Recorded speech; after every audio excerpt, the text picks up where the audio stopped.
No. The hearing will come to order. Today, the committee meets to consider 11 nominations. We will begin today with our first panel of nominees. Hal Duncan to be the Deputy Director of the Office of Management and Budget. Brian Cavanaugh to be the Undersecretary of Management at the Department of Homeland Security. David Cummins to be the Administrator of the Transportation Security Administration. Cameron Hamilton to be the Administrator for the Federal Emergency Management Agency. And Charles Baldus to be the Special Counsel to the Office of Special Counsel. The witnesses' written statements have been submitted for the record, and I ask unanimous consent to submit letters of support received for the nominees. In the interest of time, I will forego any opening remarks. Senator Peters. Thank you, Mr. Chairman. Welcome to the nominees, and certainly thank you for your willingness to serve, and congratulations on your nominations. We have a record-setting 11 nominees before the committee today, each for roles that impact people as well as communities across our nation. I am very disappointed with this process that has been unnecessarily rushed. An overcrowded lineup today severely limits our ability to have transparency for the American public. Members of this committee should have the opportunity to hear from and thoroughly question each nominee in front of the American people. The chairman is not even bothering to let the nominees make public opening statements, and members of the committee have not received their written testimony. Even more troubling, the chairman has disregarded this committee's long-standing basic requirement for nominees appearing before us. Two of the nominees, Mr. Brodsky and Mr. Ballas, have not completed financial disclosures and ethics agreements certified by the Office of Government Ethics. Two nominees, Mr. Baldus and Mr. Hamilton, have not completed FBI background investigations, always the minimum requirement for this committee. The FBI review can provide a more complete picture of the nominee's background and integrity, and the ethics review certification process is essential for providing transparency into nominees' financial interest as well as potential conflicts of interest. This is even more critical when nominees, like some of us here today, have significant financial holdings. To my knowledge, it is completely unprecedented for this committee to proceed to a hearing before these very fundamental vetting steps are complete. It has always been that way, always should be that way, and the American people expect it to be that way. And I recognize that timing is out of the nominees' control. However, it does a disservice to these nominees as well as to members of each and every one of this committee. Unfortunately, it seems like these nominees are being treated as basically just a box-checking exercise rather than a core constitutional duty. I take our responsibility to thoroughly evaluate each nominee's qualifications seriously, and I have supported and opposed nominees based on what I have learned through this committee process. I know that my committee colleagues on both sides of the aisle also want to thoroughly consider each nominee before us. But when the process is this haphazard and rushed, it certainly looks like this committee's Republican majority is simply rubber stamping the president. The Constitution is very clear of our oversight responsibilities to the Congress. And it's very clear that this checks and balance system doesn't work if the Congress simply is a rubber stamp for the president. And that's what we're seeing here today. Somebody who's shirking basic constitutional responsibilities, people who claim that they protect the Constitution, and yet they'll watch it get trampled here today. Today, we're considering nominees for 10 different agencies, any one of which could warrant its own hearing. Hearings for nominees is even more critical as this committee has been ignoring its obligation to conduct public oversight of administration officials after they are confirmed. Since the start of this Congress, we have had only 2 oversight hearings where administration officials appeared as witnesses. We have abandoned our duty to conduct oversight of our Homeland Security apparatus by skipping annual hearings that were conducted by this committee for decades, including the annual threats hearing or hearing on the DHS budget request. We are considering 2 nominees to the Postal Service Board of Governors today, and I hope to hear detailed explanations of how they plan to uphold the Postal Service's independence and public service mission if confirmed. I'm also concerned that the President has failed to consult with the Senate minority and nominate any Democratic members of the board. Instead, he has nominated 4 members of one party. The board is designated by statute to be bipartisan in nature, and lopsided political representation undermines public confidence in the board's ability to serve the public above partisan views. We are also considering nominees for several agencies that Congress has charged with providing independent oversight of the executive branch. The Merit Systems Protection Board and the Office of Special Counsel are both critical to protecting whistleblowers and ensuring the federal workforce is free from political coercion. The Federal Labor Relations Authority ensures federal workers' collective bargaining rights are upheld. The DOJ Inspector General leads efforts to combat waste, fraud, and abuse across the Department of Justice. As this administration continues to attack and dismantle independent oversight bodies and erode protections for nonpartisan public servants, it's more important than ever that we have principled, independent leaders in these critical roles. Similarly, this administration has resisted and undermined all forms of transparency and accountability, taking unprecedented steps to keep information and records hidden from Congress and the American public. Even more troubling are actions to rewrite history through a partisan political lens. The National Archives protects our national records and ensures that the American people have a complete and an accurate account of our shared history as the American people. And I hope to hear an unwavering commitment of transparency in leading NARA in a nonpartisan manner from President Wilson. Professor Wilson, excuse me. Mr. Duncan, the Office of Management and Budget has been the center of many of these administrative-wide efforts to evade transparency, oversight, and accountability. Throughout the nomination process, you have emphasized your view that OMB's chief purpose is to serve the president and his agenda. Since returning to office, this president has made clear that he does not respect Congress's congressional role as a co-equal branch of government. So far, many of my colleagues are okay with that. They don't believe they're a co-equal branch of government. They believe that they're a rubber stamp. I get that. But flaunting spending laws, ignoring oversight, and manipulating all aspects of government for personal and political gain. Today, you will have an opportunity to explain your involvement and views on OMB's actions. To the nominees to serve at the Department of Homeland Security, including FEMA and TSA. Unfortunately, because of the way this chairman has stacked this hearing and made transparency and accountable next to impossible, I may not have time to ask questions of each and every one of you today. But I'd like to thank you all for your engagement through this process, and I appreciate that each of you have expressed a willingness to examine and reevaluate some of the decisions made by the department's prior leadership. Mr. Kavanaugh, I particularly appreciated your commitment to reviewing the severe staffing cuts at DHS Office of Civil Rights and Civil Liberties and ensuring the office can effectively carry out responsibilities that Congress signed into law. So thank you again for all of you being here today. I look forward to hearing more about your nominations.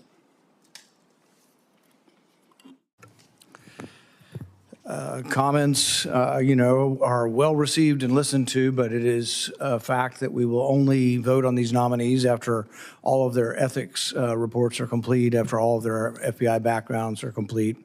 And I would say the comments are rather rich coming from people who shut down ICE and Border Patrol and wouldn't fund $1 for it. So, we can have different opinions here, but I would certainly think that it's irresponsible to have no border security and not to pay them. It's the practice of this committee to swear in witnesses. Will the nominees please stand and raise your right hand? Do you swear that the testimony you will give before this committee will be the truth, the whole truth, and nothing but the truth? So help you God. It's a standard practice of this committee for the chairman to ask the nominees the following question. Do you agree without reservation to comply with any request or summons to appear and testify before any duly constituted committee of Congress if you're confirmed? Let's do it one at a time. Mr. Duncan, do you agree to? Yes, subject to the advice of counsel. Mr. Kavanaugh? Mr. Cummins? Yes, subject to advice of counsel. Mr. Hamilton? Yes, subject to the advice of counsel. Mr. Baldus? Yes, subject to the advice of counsel. We'll now proceed to questions for each member. We'll be given 5 minutes. I'll reserve my time, and at this time recognize Senator Johnson. No opening statements. We did them. He had his, and I decided not to do Thank you, one. Mr. Chairman. Mr. Duncan, we had your hearing yesterday in the Budget Committee, and I just thought it was, is Rich the right word? Certainly hypocritical of the comments from the other side questioning how grant money might be apportioned to, I don't know, things that President Trump actually ran on, his causes. Like President Biden, President Obama didn't do the exact same thing. So I know they made a big to-do about changes in the Code of Federal Registers, something that you're really concentrating on to eliminate the waste and fraud that we've been seeing. The stats I used yesterday was at a minimum $250 billion per year in GAO, up to $1 trillion, according to LexisNexis. I mean, and it's impossible to prosecute that and recover those funds. You have to prevent them from going out to the front end. So can you, first of all, just address the accusations of partisan allocation of grant money? Elections matter, and obviously you're going to provide grant money to the issues that a duly elected president are going to want to support, but then also just talk about what we need to do to rein in fraud and prevent money ever going out the door. Well, Senator, I certainly appreciate the question. And I would note, as it relates to the adherence to administrations in the disbursement of grant money, I was kind of struck by some of the comments because during the rescissions process, there were folks that were saying, hey, don't rescind this money, just spend it on things that the administration agrees with. It might have been spent on things that you didn't agree with in the past. Why don't you just spend it on administration priorities now? So I thought that was something that struck me during that process. But as it relates to 2 CFR Part 200 and the updates, it's fundamentally about getting our arms around the grant enterprise, which is at $1 trillion a year, ensuring that we have accountability. As it relates to the fraud aspects of it, we want to mandate the use of the do not pay system. So if you're on a list that is an individual that is not able to receive federal financial assistance, we require the agencies to check that list. If you're someone that is on the death master file, or something like that, we want to ensure that we're stopping that on the front end, because to your point, if we don't stop fraud on the front end, it becomes much more difficult on the back end. We also want to ensure that these grants aren't going out in a way that advances divisive DEI ideologies, woke gender ideologies, illegal immigration, as we saw in the past administration, and want to ensure that there are additional steps to ensure accountability so the folks that the president appoints and puts in power when he is elected by the American people are able to review grant issuance decisions. The example I used yesterday was Dr. Oz apparently, through information systems, again, we're trying to set up an AI system in OMB to scan the data to look for potential fraud, but he identified that 1/3 of all hospice centers in America are located in Los Angeles. I mean, that is just an astonishing fact, which, of course, as an auditor, you start drilling into that, going, how can this be possible? Apparently, through those investigations, they determined that they were not going to fund 400 of these hospice centers. They cut off funding, and I'd kind of like you to describe that process. But having cut off funding, not one of the 400 centers complained, which speaks volumes, right? I mean, if you were a legitimate hospice center, you'd be relying on that funding and you'd be screaming, bloody murder, say, we need that funds. Not one of 400. So it just gives you a sense of just the pervasiveness or fraud within so many of these programs. But just talk about the process of what we have to do to prevent money going out. Thank you, Senator. In order to prevent money from going out, you need to make sure you have the data to understand who these funds should be going to. In a lot of cases, we aren't provided with that data, and we have limited decision-making space. We also need to ensure that, like I said, files like the Do Not Pay system are being checked, that we have endpoint verification. In many instances, when something goes to the states and is block granted to the states, that's kind of the end of the line for federal government oversight. At that point, the states are the ones that are distributing the money. And to your point, it's become incredibly difficult to get it on the back end. The fraud task force and the work that it's doing has been kind of twofold in the sense that they're trying to stand up and ensure that agencies are using tools that are on the books. And when we need additional tools, let's ask Congress for those to stop money from going out to fraudulent payments on the front end, but also trying to attack the fraud on the back end. So just real quickly, can you also talk about the resistance you're getting, this administration is getting from governors of states that refuse to provide the information that you need to prevent the fraud? Absolutely, Senator. And we've seen this in the SNAP program, particularly. Some states have been more than willing to provide their SNAP data to the administration so we can verify compliance with the program's terms. Others have not. Others have filed lawsuits against us. That is a microcosm of a problem that exists across the board, and that's certainly a place where we need additional tools from Congress to be able to ensure compliance and ensure the federal taxpayer dollars are being spent wisely and in a manner that's fiscally responsible. I appreciate your efforts. Thanks. I think this brings up a point that is probably, we talk about oversight, maybe one of the most important points we'll get to. We have lots and lots of programs where the states sign people up for it and the federal government pays for it. There's no oversight because then the states resist the oversight. But we're letting the states sign people up. So everybody and their brother might be signed up for food stamps, able-bodied people, people working, people not eligible. But we can't review it because California will resist or New York will resist. This is probably the biggest oversight problem we face in all of the payment programs we have in our country. Senator Peters. Mr. Hamilton, under President Trump's second administration, nearly 90% of Republican states' disaster assistance requests have been approved. That compares to only 23% of Democratic states' requests. Since the establishment of FEMA, no, and let me highlight, no other president has created such a disparity in states that receive federal disaster aid. Denying over 75% of requests from states that are led by representatives of another party is unconscionable. We have a chart here. I'll just show you the chart here, which is pretty stark data. Pretty stark data from Trump. Stand up, please. High Republican states, boom, a collapse in Democratic states. Given this stark data, what other conclusions can one draw other than the president is using federal disaster assistance to punish states that elect Democrats? So my question for you, sir, is does disaster survivor in a blue state deserve less support than a survivor in a red state? Senator, thank you for your question. What I can tell you is I care deeply for survivors, and I believe the president does as well. I believe all survivors who have faced high consequence events deserve the proper care, support, and resources of the United States government brought to bear.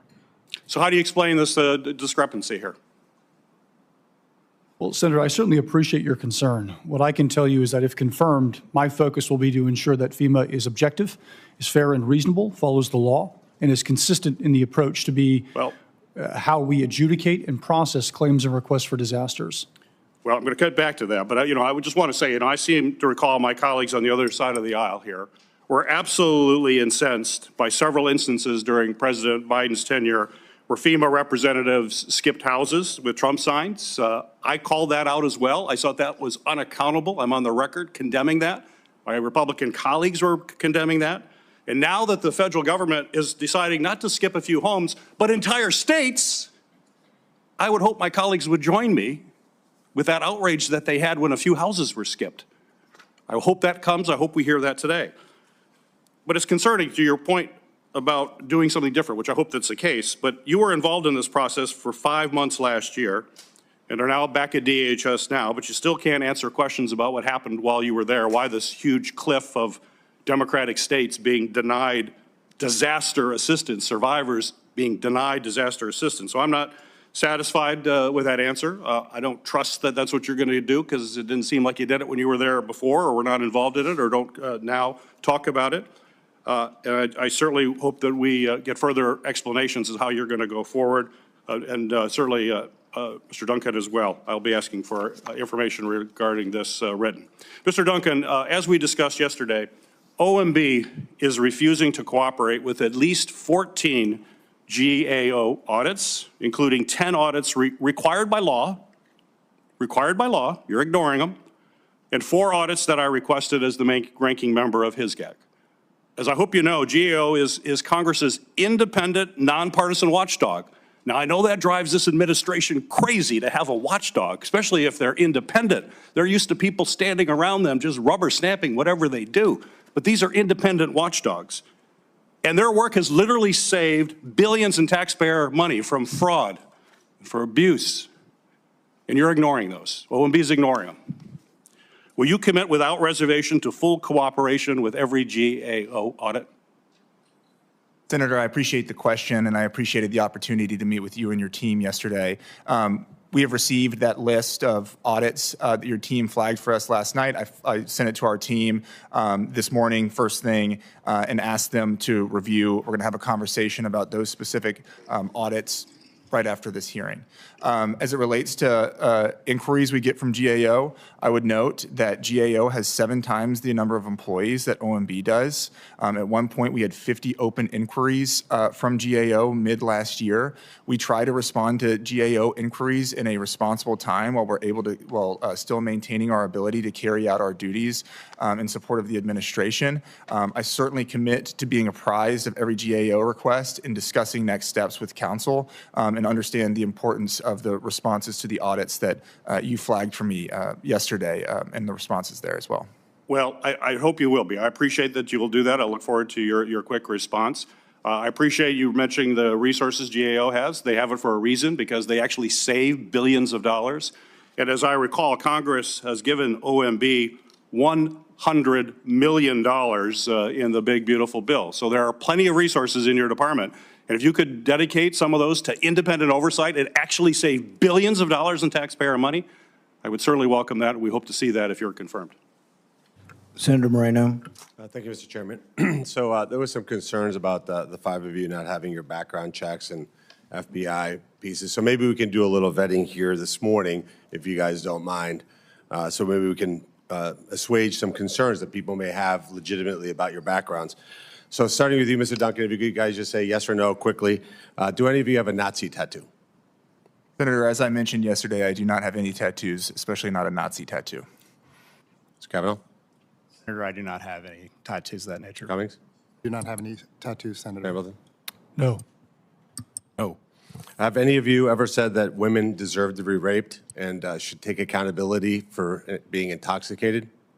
Senator, absolutely not. No. No. Senator, I've had family members sexually assaulted in very egregious ways, so absolutely not. How about that black people don't tip well? Would that be in your background? No, Senator. No, sir. Absolutely not. No. Have any of you fantasized about raping men who broke into your homes? Senator, absolutely not. No, Senator. No, sir.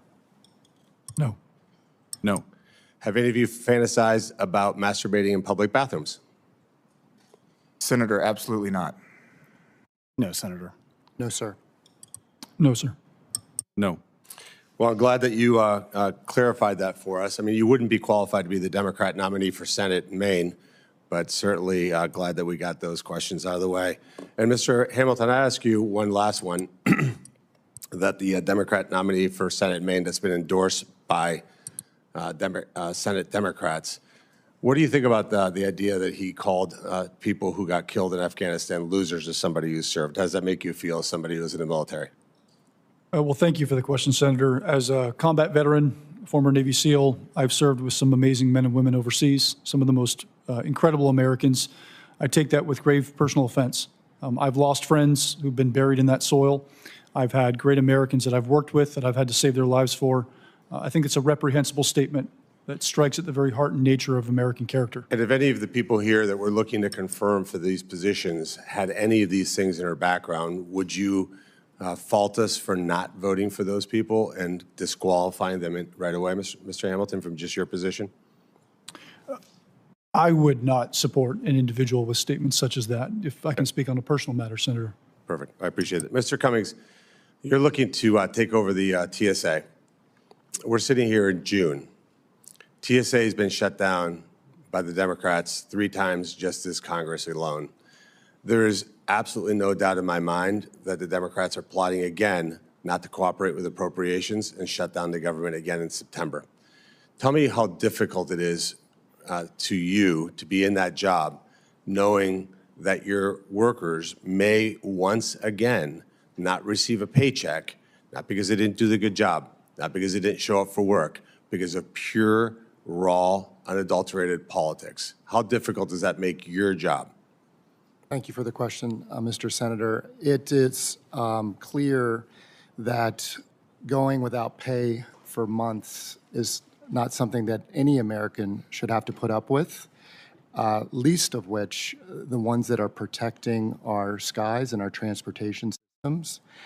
And so I would hope that this Congress keeps that in mind and for future appropriations and spending bills, that if we should care about the essential workers, we should care about those that are protecting our borders, those that are protecting our airports, our transportation systems, and quite frankly, their morale that I've encountered is quite low right now, and it's something that I'm going to have to put as my #1 priority in my first day on the job. But we should do our job and fund the government. Yes, we should. Right. And Mr. Hamilton, do you think how important do you think it is for us to pass Senator Johnson's Shutdown Fairness Act that would say, in the inevitability that the Democrats decide that it's politically wise for them to shut down the government, that government employees would continue to get paid so that they don't get used as pawns? I would state, Senator, that it's reasonable for us to pass legislation to ensure that all the federal executive actions can be achieved properly and are properly funded.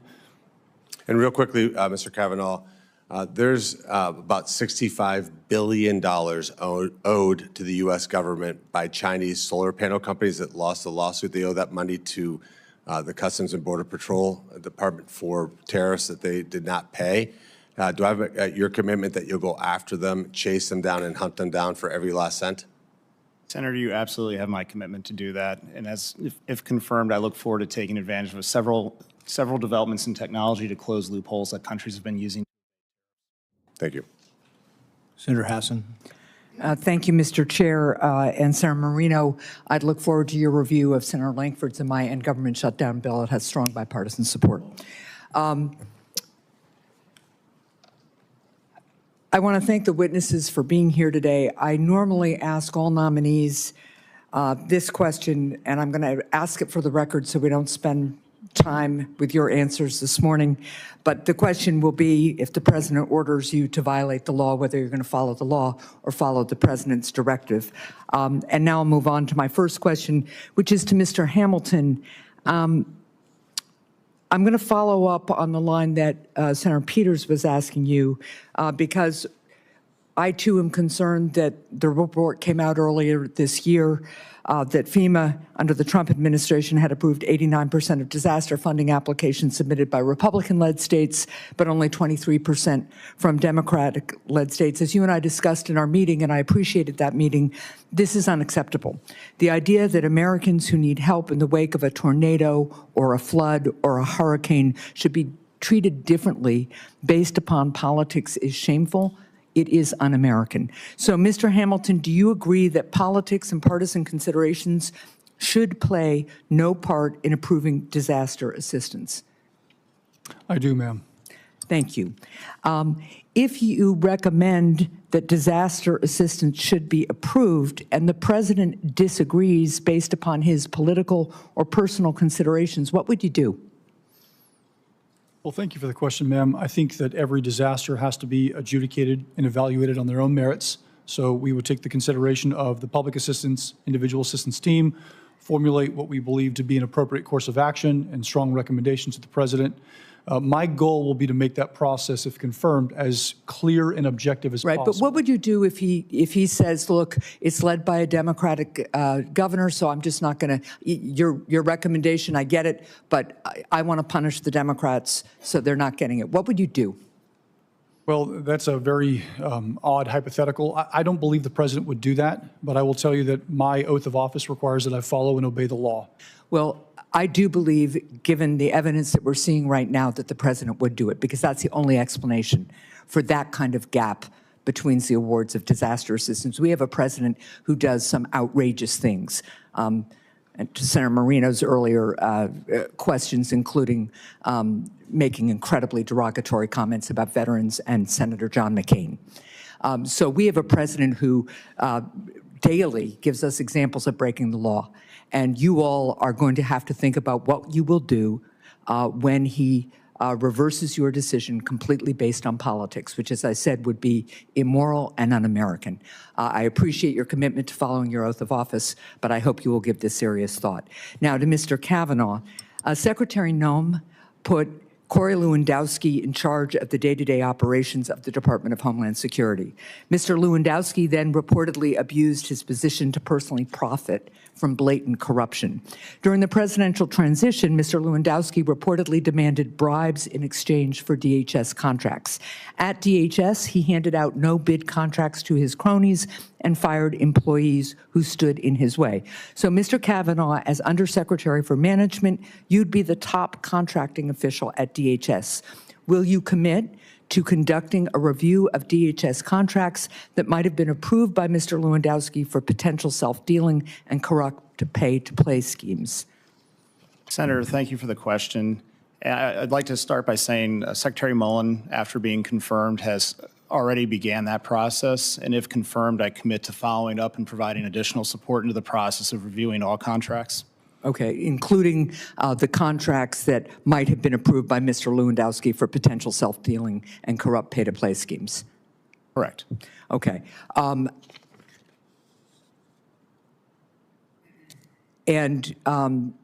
Secretary Mullen, will you personally also oversee that process?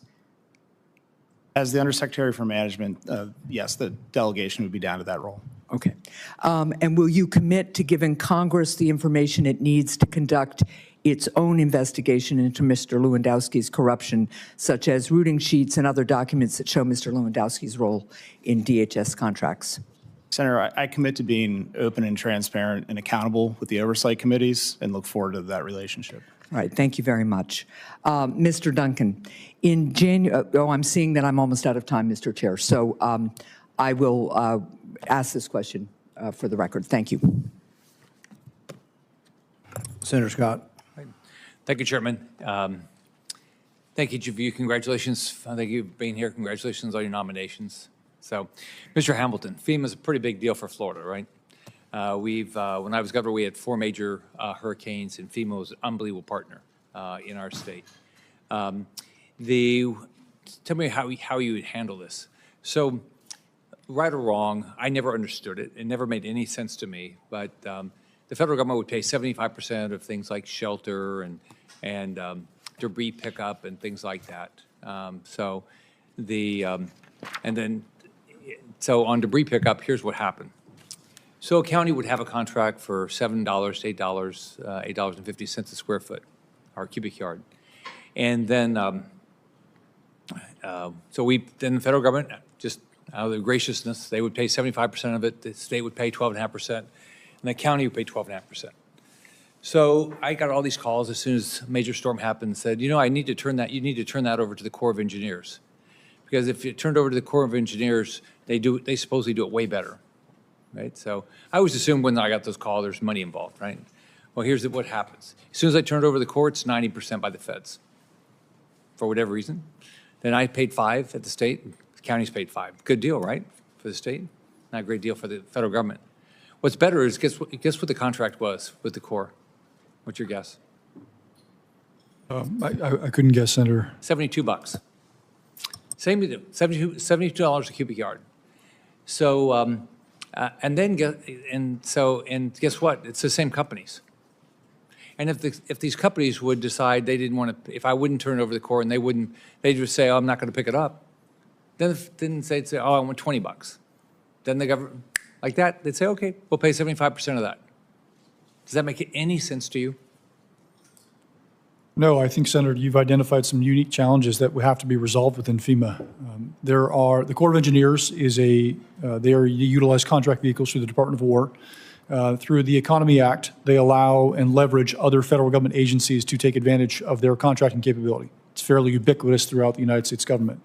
What I will say is there's definitely concerns about trying to find ways to reduce the administrative cost of some of these projects. And I think that my role, if confirmed, will be to ensure that states have enough information possible to understand the programs better and to encourage cost reasonableness. Fair, reasonable, and justifiable have to be the measurements through which we approach all contract activity. So if confirmed, my focus will be to ensure that our procurement processes and everything that FEMA does to facilitate payments and reimbursements are fair, are within market rates, and are reasonable so that the American people feel that not only they're getting the best bang for their buck, but that we're also being wise and diligent with taxpayer dollars as good stewards. So why does the federal government pay 75% of a lot of this? Why? What's the argument? So much of that is written within the Stafford Act and other legislative actions that have occurred that stipulate the balance between federal and state investment. States then commute some of that investment down to the local level. This is the unique paradigm that is always in fluctuation within various disasters. The hurricanes that we saw with Helene and Milton, there was 100% cost share. The federal government pays for the entirety of the disaster. That is a discretion that the president may have at times, or a 90% cost share in the event that the devastation is more particularly egregious and cataclysmic, that clearly transcends a state's ability to respond. These are balances that have to be struck, and this is ultimately a decision space, as in law, for the commander-in-chief. My job is, if confirmed, will be to represent to him all the objective facts and to ensure that as we liquidate and expense dollars in accordance with his decision, that we do so with reasonableness and that we're wise with those dollars to go further. My focus is to help as many disaster survivors as possible, which means we have to be responsible with how we use those funds. So if the state and the county have less and less skin in the game, do you think they're going to watch the money? I'll be transparent with you, Senator. I think many states and local officials have had incentives to drive up costs. I think this is also a unique challenge within disaster management and response. Now, yes, they're entitled to support. We, as the agency, if confirmed, we would need to strike a new balance to encourage cost reasonableness and cost savings. So yes, there are direct incentives for states to escalate costs because they bring home more resources and infrastructure. We have quite a bit of deferred maintenance. This is always an issue with FEMA grants, where states will then request that reimbursements be made to cover other disaster-related, devastation that wasn't directly connected to the one which was requested. It's never an easy battle. My goal is to be transparent and to partner with states so that we can ensure that those dollars go further and that we can ensure that states are also being responsible with us. I think the president very clearly cares to ensure that states have their own skin in the game as well so that they're paying their apportionment. The Stafford Act in the second paragraph stipulates state responsibilities to respond to disasters, federal responsibility then to come in and support those efforts. Thank you. Senator Scott, I think you've hit the nail on the head on oversight. I think to have true oversight, if you had a 50-50 split and we stuck by it, I'm guessing there'd be less disasters declared. And what Senator Hassan brought up, this idea that, a president could pick and choose, whether it was a Republican or Democrat president. So then somebody can waive and get 100%? This is crazy. I mean, we're running $2 trillion deficits. No, I don't get why we have no incentive there's so little incentive for the local government to watch the money. Senator Hassan, you want to say anything since you referred to? As a former governor who has worked closely with my local communities, especially one right now which has been devastated for the third time in 2 or 3 years by heavy rains, I think they watch their dollars very closely, at least in my state. Thank you. Do you do debris pick? You must not do debris pickup like I have to. I'm happy to work with you on reforming disaster relief, but I don't think this is the time or the place. But the same principle of the 50-50 split goes to things like Medicaid. Do you think we would be taking care of the poorest and the neediest if the split were 50-50 or if the federal government pays 90%? So all of these things make a big difference. We let the states make these decisions, but then the federal government picks up the check. So you can't have the people determining the cost separated from the people paying, or you get a disastrous $2 trillion deficit. Mr. Chair, there are parameters and rules that states have to follow if they're going to get that 90% reimbursement, and the oversight could be improved if we improve our government processes, to be sure. But I think the assumption that our deficit right now is the result of that as opposed to the result of tax cuts to billionaires is pretty rich. Thank you. Yeah, I think it's a great discussion and a debate, because the thing is when you don't pay for it, there's not a financial disincentive to add more people. So what happens, since the federal government pays 90% of Medicaid now, healthier, richer people are on Medicaid than used to be. The people that were added had higher incomes and were healthier and more able-bodied than we had previously, because the states do have to be more judicious when they're paying a higher percentage of what Medicaid costs. And I'll just note, it's something around $16,000 is the limit for a single adult in my state to get Medicaid expansion. That's not a high earner. Thank you. Senator Slotkin. Thank you for being here. Thank you to a couple of you who I met in my office yesterday, and for taking the time. Obviously, you've heard a lot, Mr. Hamilton, about concerns about politicization. I think the thing that you heard from my colleague from Michigan was it's just hard to rationalize just how many disasters have been approved for aid in Republican states versus Democratic states. And in Michigan, we're a swing state, we're a purple state. And I think particularly the ice storm that we had a year and a half ago has really felt like we've had to use an incredible amount of influence and power, both Democrats and Republicans working together in our delegation to get reimbursement. And I think, the total damage from that storm was $440 million. And if we don't, get help, then the average ratepayer, because we had electric co-ops go down, is going to be charged an extra $4,500 per household. So it is pretty existential for people in my state. I know you're someone who's worked in and around FEMA for a long time, but I just want to double tap the idea that we can't have stats coming out of your office when and if you get confirmed that demonstrate that you get more of a payout if you're in a Republican state and a faster payout if you're in a Republican state. And that should go without saying. And Republicans would be screaming bloody murder if the stats were reversed and if it was easier to get money if you were a Democratic state under a Democratic president. Let's please keep disasters apolitical. I want to ask to Mr. Duncan, you've had an interesting couple of days up here on the Hill, made some news, gone viral a couple of times. I just feel like this idea that to get a federal grant, the rules have been rewritten so that you can reject any organization that represents, quote, anti-American values, and anyone who, quote, damages the reputation of the government. So you're going to be in an important position of power. You want the big job. You answer the big questions. If a university that was receiving federal dollars for a research grant into cancer, but they allowed a protest, a peaceful protest of the Iran war on their campus, would that be, quote, damaging to the reputation of the government? Senator, I appreciate the question. As you know, with 2 CFR, it's signed off by all 41 agencies. Right, but in your mind, you're asking to be a decision maker, right? So I understand there's a chain. I was a federal government employee for a long time, but you're up here for Senate confirmation, so it's a big job. Is a protest, a First Amendment peaceful protest on a college campus threaten the federal dollars that they are getting for cancer research under the rules that you will be enforcing, yes or no? Senator, you're asking a hypothetical question, but I would note that this Well, rule we have protests. We do. I mean, I have University of Michigan and Michigan State. There are protests from time to time, that's for sure. So it's not hypothetical. This is something that literally in 15, 20 days you could be dealing with. Is a First Amendment protest on a college campus enough to be, quote, anti-American or threatening the reputation of this administration? In the hypothetical question that you're asking related to grants for cancer research, this administration is committed to gold standard science and wants to advance the best cancer research that we possibly can.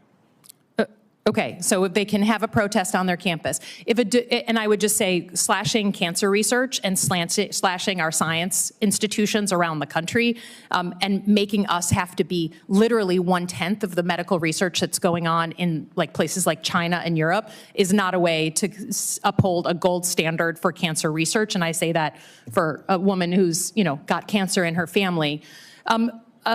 If a domestic violence shelter receives a federal grant, but they also post complaints about this administration's cutting of domestic violence funding, will that put them at risk of being labeled anti-American or threatening the reputation of this administration? Senator, again, you're asking hypothetical questions.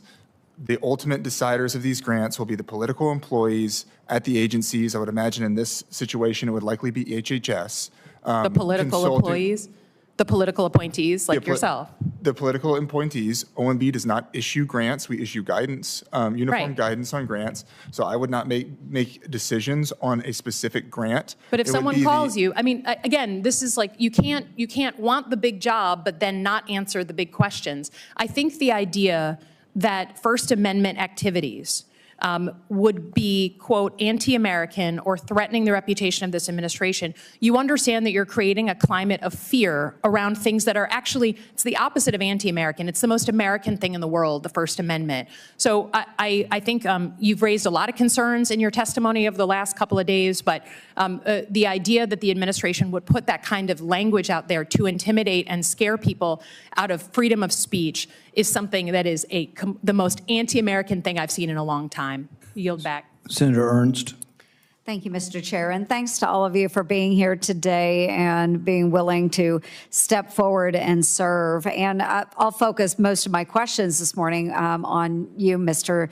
Duncan, if I could, please.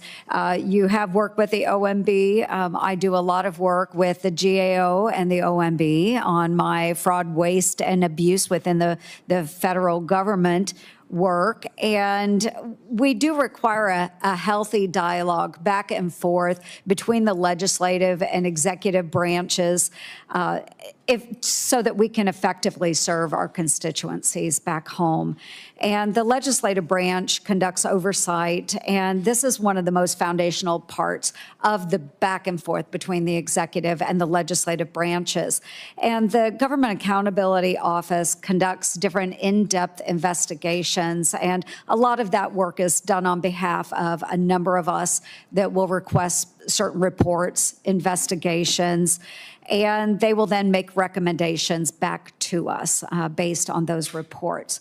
So I'm currently working with the GAO on a number of projects, and they have reported that OMB has been very slow to respond to some of their investigations.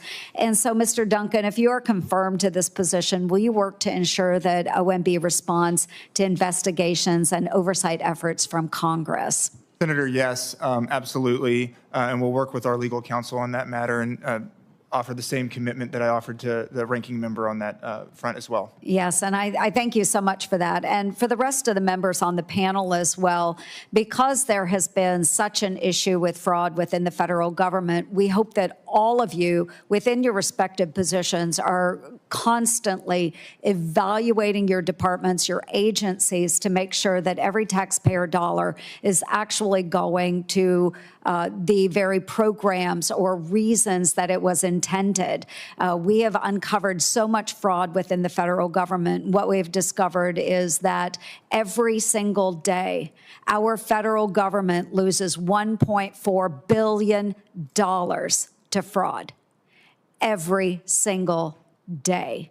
And even federal government workers, I'm going to highlight two here because it'll kind of lead into my next question. But we've uncovered several of these. It's kind of shocking. I just want to share them because we have tens and tens of people watching C-SPAN today. There are many federal workers that will claim to be working for multiple agencies at the same time. And this was enabled by telework that went on during the Biden administration and that President Trump finally put an end to. But we had one woman that claimed she was working for TSA, for HUD, for FDA, and God bless her for her service, the Air Force Reserves. And she was working all of those jobs at the same time. And she was turning in a time card for 120-hour work weeks. Okay, that's just one example. There was another one that was working for AmeriCorps, HUD, and NIH. Again, 3 full-time jobs, all at the same time, turning in time cards to the federal government. So please be aware that fraud exists out there and use the tools at your disposal to out these fraudsters. We have a lot of lazy bureaucrats that are out there trying to scam the federal government for all they can. We've got a lot of great workers too, but we need to ferret out the fraud, waste, and abuse. So again, Mr. Duncan, last year when congressional Democrats shut down the government in October, I sent a letter to OMB Director Vogt detailing a number of prime spending cuts that I thought he should pursue. And Mr. Duncan, one of those suggestions was to stop giving government bureaucrats bonuses when we are massively in debt and they don't do their jobs. Amazingly, many of them still get bonuses. So can you speak to any actions that OMB has taken this Congress to reduce the amount of bonuses the federal government is paying to these lazy bureaucrats? Senator, I appreciate the question. As it relates to the specifics on bonuses, I would have to circle up with our management team on that. But the president's management agenda is very clear in the sense that we want to ensure that the federal workforce is working efficiently and that we're optimizing the use of taxpayer dollars in the workforce. So I'm happy to continue to work with you on that matter as well. Yes, and I appreciate it. And I do want to say, too, that in your previous roles at OMB, you have been very helpful to me and my team as we are trying to ferret out that fraud, waste, and abuse. So we really do appreciate that. Thank you so much, Mr. Chair. Senators, the mention of people working 2 and 3 jobs in the government reminds me of an assistant director under the EPA under Obama who was pretty high in the organization, but he also said he worked for the CIA. And he didn't get paid by the CIA, but he would take 6 months off at a time. They said, where is this guy? Oh, he's on assignment with the CIA. They finally had a shutdown. They caught him, and I think he went to jail and had like $8 million in back payments. But in a government with this many millions of people, you're absolutely right. We need to look at it. Senator Blumenthal. Thank you.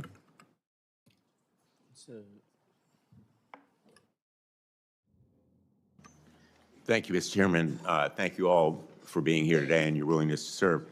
Mr. Hamilton, when you were in the position of, I think it was acting director, you wrote a memo advocating that the per capita indicator that is necessary to qualify for receiving disaster relief be raised to $7.56 per person. That's almost quadrupling the threshold cap, which would in effect disqualify a lot of communities, including some in Connecticut, perhaps, as might have happened just last August 2024 when we experienced a catastrophic rainfall and flooding in parts of the state, a 1 in 1,000 year extreme rainfall event.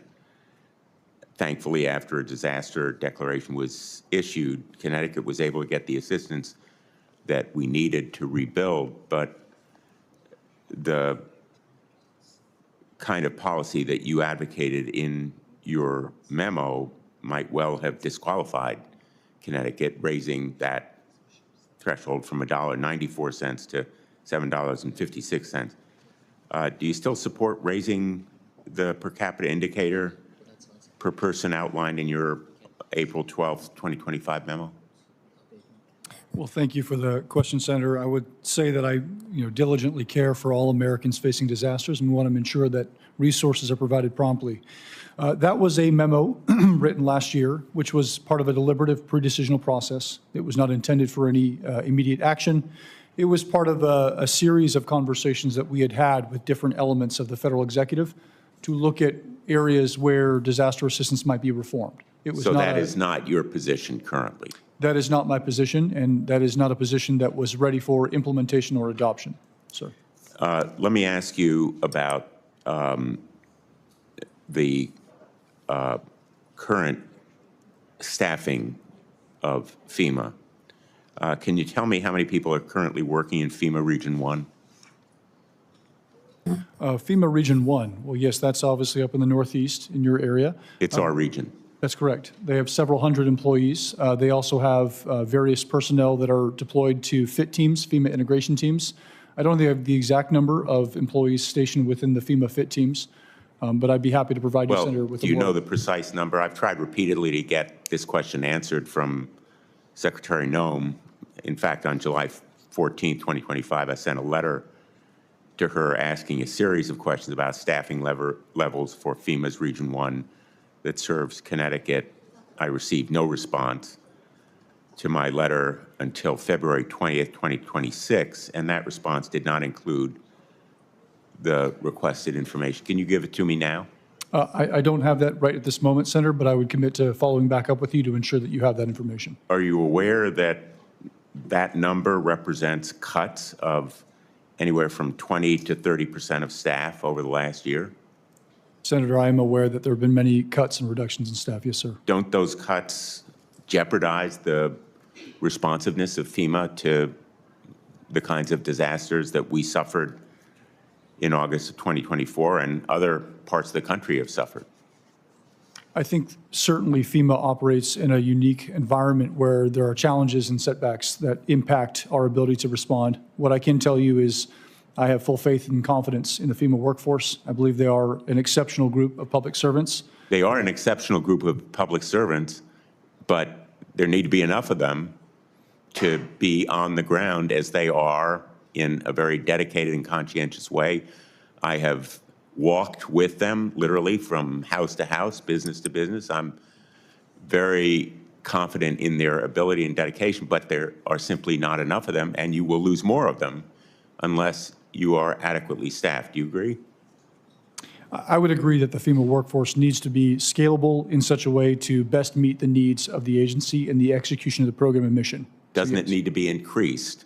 In other words, to restore the staff levels essential to their morale as well as their responsiveness? Well, I do want to praise Secretary Mullen. With his approval and under his leadership, there's been roughly just shy of 350 positions that were made available again to fill critical vacancies in key program offices and key responsibilities. I believe Secretary Mullen is a man of principle and cares very deeply about ensuring that the workforce is sufficiently staffed commensurate to the responsibilities. My time has expired, but I would like staffing levels for Region 1 and for other regions in the country, as well as what those numbers represent in terms of cuts over the last year and what plans you have to restore those numbers. Thank you, Mr. Chairman. Senator Moody. Thank you, Mr. Chairman, and thank you to all our nominees for being here today and your families that are sitting behind you, standing behind you, as you have answered the President's call to serve this country in your respective critical roles. We very much appreciate it. I am somewhat surprised to hear my Democratic colleagues now charging in on making sure that FEMA is politically neutral. Of course, it should be politically neutral. We should all expect that. As many of you know, I'm the most junior senator on this committee, and for Florida, the state of Florida, which experiences disasters from storms routinely, back-to-back storms, and in the aftermath of some very devastating storms, I was forced as Attorney General in Florida to bring a lawsuit against President Biden's FEMA administrator and a FEMA supervisor after it was uncovered that the supervisor had instructed disaster relief workers in Florida to, and I quote, avoid homes advertising Trump. And to be clear, these instructions weren't merely sent and forgotten, they were carried out. FEMA personnel canvassed Lake Placid, Florida, and in the aftermath of Hurricane Milton, they intentionally skipped homes with Trump signs and flags. Members of the community were reeling after that storm, trying to figure out how they were going to provide for their family, safeguard their property, and yet FEMA employees were instructed to avoid homes that advertised support for the president. This FEMA supervisor who sent that message later claimed that the practice was not isolated to Lake Placid or even to Florida. and that the political discrimination within FEMA was far more widespread. And so I am happy to hear that my Democratic colleagues now are saying that politics have no place in disaster response, but I'm disheartened to hear numbers throwing around without examining where those numbers come from. In fact, when I got here to be the United States Senator, having been the Attorney General and uncovering that, litigating against that, pushing back on political discrimination within FEMA, I realized, after hearing from so many of my constituents around the state, that there were many claims outstanding that had not been paid from storms going back into the Biden administration that were just sitting there. Thankfully, I worked with Nome and now Secretary Mullen, and we've seen engagement in trying to push forward these things so that folks in Florida, communities in Florida, can recover from these storms. But when I tell you it has been over $1 billion I have had to push to get released on storms that went back into the last administration.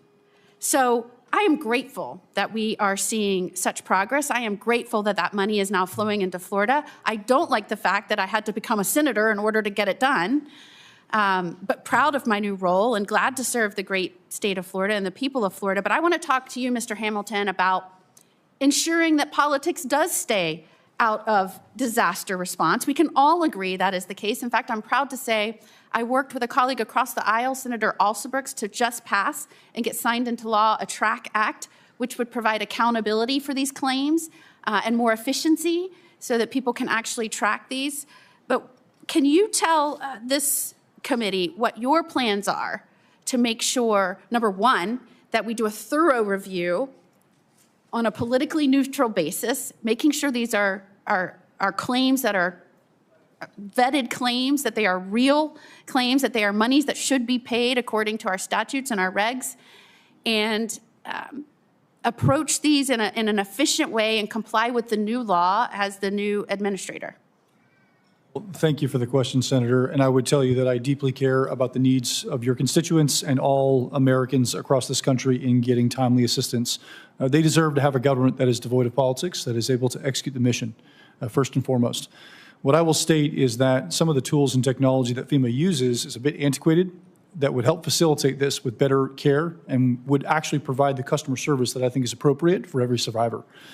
Right now, there's a lot of difficulty with survivors understanding where they fall in that FEMA circle of death that I talk about with where their claim is and how it's adjudicated. As well as cities and counties? That's correct. And do you believe that you can use that new law, that TRAC Act, the accountability that's built into that, and implement that in a way that will help in this? I believe that right now FEMA is currently taking steps to implement some of those same approaches, and it would be my focus, if confirmed, to ensure that we remain consistent. Yes, I do believe that additional legislation, as you've mentioned, would be exceedingly helpful in doing that. If confirmed, I'm planning to do a significant IT overhaul of the entire agency for better accountability. Thank you so much. Thank you, Mr. Chairman. Senator Gallego. Thank you, Mr. Chairman, ranking member. Mr. Hamilton, the FEMA Review Council has recommended raising cost thresholds and creating a new minimum annual standard expenditure requirement before federal disaster. Kind of, we already talked about that already.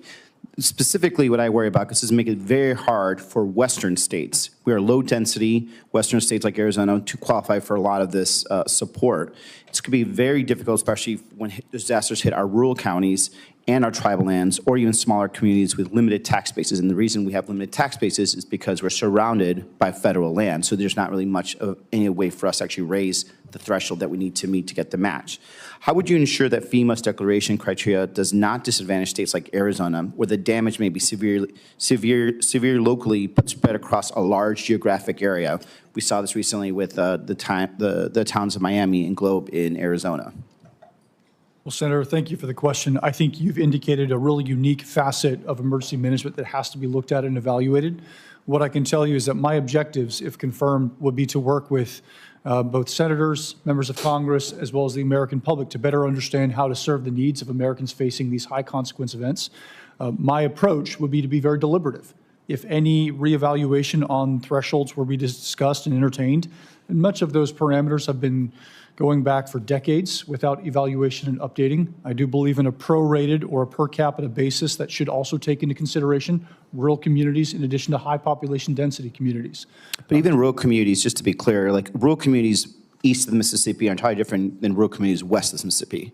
East of the Mississippi, you have very little federal land. Rural communities west of the Mississippi are, my state, for example, is 65% tribal and federal land. If you go up to Utah, Nevada, they can get up to 90%. So even when you guys do set FEMA parameters, it's a very East Coast bias or even a West Coast bias, but certainly not a Western bias where we have a lot of federal land that's locking up our ability to actually expand our tax base. But thank you for at least looking deeper into that to actually trying to understand that. The FEMA Review Council's recommendations focus heavily on event-based disasters like hurricane or earthquakes. But our biggest risk in Arizona is wildfire, post-fire flooding, drought, extreme heat, and cascading infrastructure impacts that come from all that. So there's a huge gap between recommendations and what disasters often look, again, for Western states. Do you believe the Stafford Act and FEMA programs need to be better account for slow onset and compounding disasters? Would you support reforms that explicitly preserve fire management assistance grants, strengthen post-fire mitigation, and improve eligibility for drought and heat-related impacts? So post-fire mitigation for you non-Westerners is if we have a forest fire, that's really, we could take care of the forest fire, we'd have FEMA come and help us out. Then also we have to go and replant, reseed before the rain comes, because then we could get massive flooding that comes in. Sometimes FEMA does not pay for the replanting and reseeding of our forests, which end up causing even greater disasters a year from now. So that's specifically kind of what I'm thinking about when I talk about that. Senator, another excellent question. I think you bring up a unique context that many don't fully understand on the West Coast. I grew up on the West Coast, so I very much appreciate what you've identified. I've had family who've lost homes from fires and other significant natural disasters out west. It is a unique paradigm. My approach, if confirmed, will to ensure that disaster assistance flow quickly and rapidly and that the objectives are clear, but also to ensure that our pre-disaster resilience, I see resilience as an operational arm of what the agency can achieve. And so those pre-disaster grants to actually engage in risk reduction and readiness activities should be uniquely suited to handle the challenges and threats facing each state on the nuanced issues that they face. I mean, those grants matter, but just got to remember, you're dealing on scale of like, for example, compare me to like Connecticut. I could fit almost 12 Connecticut's in Arizona. I have one county that is bigger than, New England, right? So like you have to kind of keep the scope of that in mind. And I guess just to close out for my time, I just want to make sure I emphasize that one-size-fits-all approach to disaster response just is not working for the West. And this is not a red state versus blue state or anything like that. It's a Western state, especially Western state that are largely occupied by federal land. So we need to make sure that there's a system that takes account kind of the differences of our states, the characteristics, we have to take into account that means, and that provides really transparent and timely feedback about how the FEMA matches, specifically dealing with the fact that we do not have the tax base that you're going to see in most parts of any other any part of this country. Thank you, and I yield back. Senator Holling. Thank you very much, Mr. Chairman. Congratulations to the nominees, and thank you for being here. Mr. Hamilton, I want to show you a picture, if I could, just to get started here. It's over my shoulder. This is St. Louis. This is a neighborhood in St. Louis, Missouri, last May. This is following a series of massive tornadoes in the St. Louis region. We also had quite a few tornadoes in southeast Missouri. As you can see, the devastation is absolutely unbelievable. I walk these streets myself. You've got buildings completely destroyed, homes absolutely razed to the ground, churches whose roofs were lifted off, whose sanctuaries were completely destroyed, streets that were ripped up. And the problem is that many of these neighborhoods don't look a lot different now, because in some cases they're still waiting for relief. Now, FEMA, I'm glad to say that the President approved Missouri's disaster relief for FEMA, and it did go out the door, which is terrific, but we had to wait a long time for it. And the reason for that was FEMA at the time was very slow in getting on the ground, in doing their damage assessments, and then making the recommendations to the White House that under the statute are the necessary prerequisite for unlocking that aid. And I wish I could say that this was a one-off, but it's not in my experience. In my experience in the state of Missouri, when we have a natural disaster, FEMA is slow. FEMA is often ill-informed. FEMA does not interface well with residents. I remember one incident when we had severe flooding in the state a few years ago, where FEMA not only took forever to get on the ground and get a disaster declaration ready to go for the president, but also when it came to awarding individual aid, which was needed in these tornadoes too, by the way, when it came to awarding individual aid, FEMA awarded individual aid to some farmers whose houses have been completely destroyed and then later tried to claw it back. I kid you not, went to the farmer and said, you know, actually, we know that you applied and we approved it and we gave it to you several months ago, but we changed our minds and we want it all back.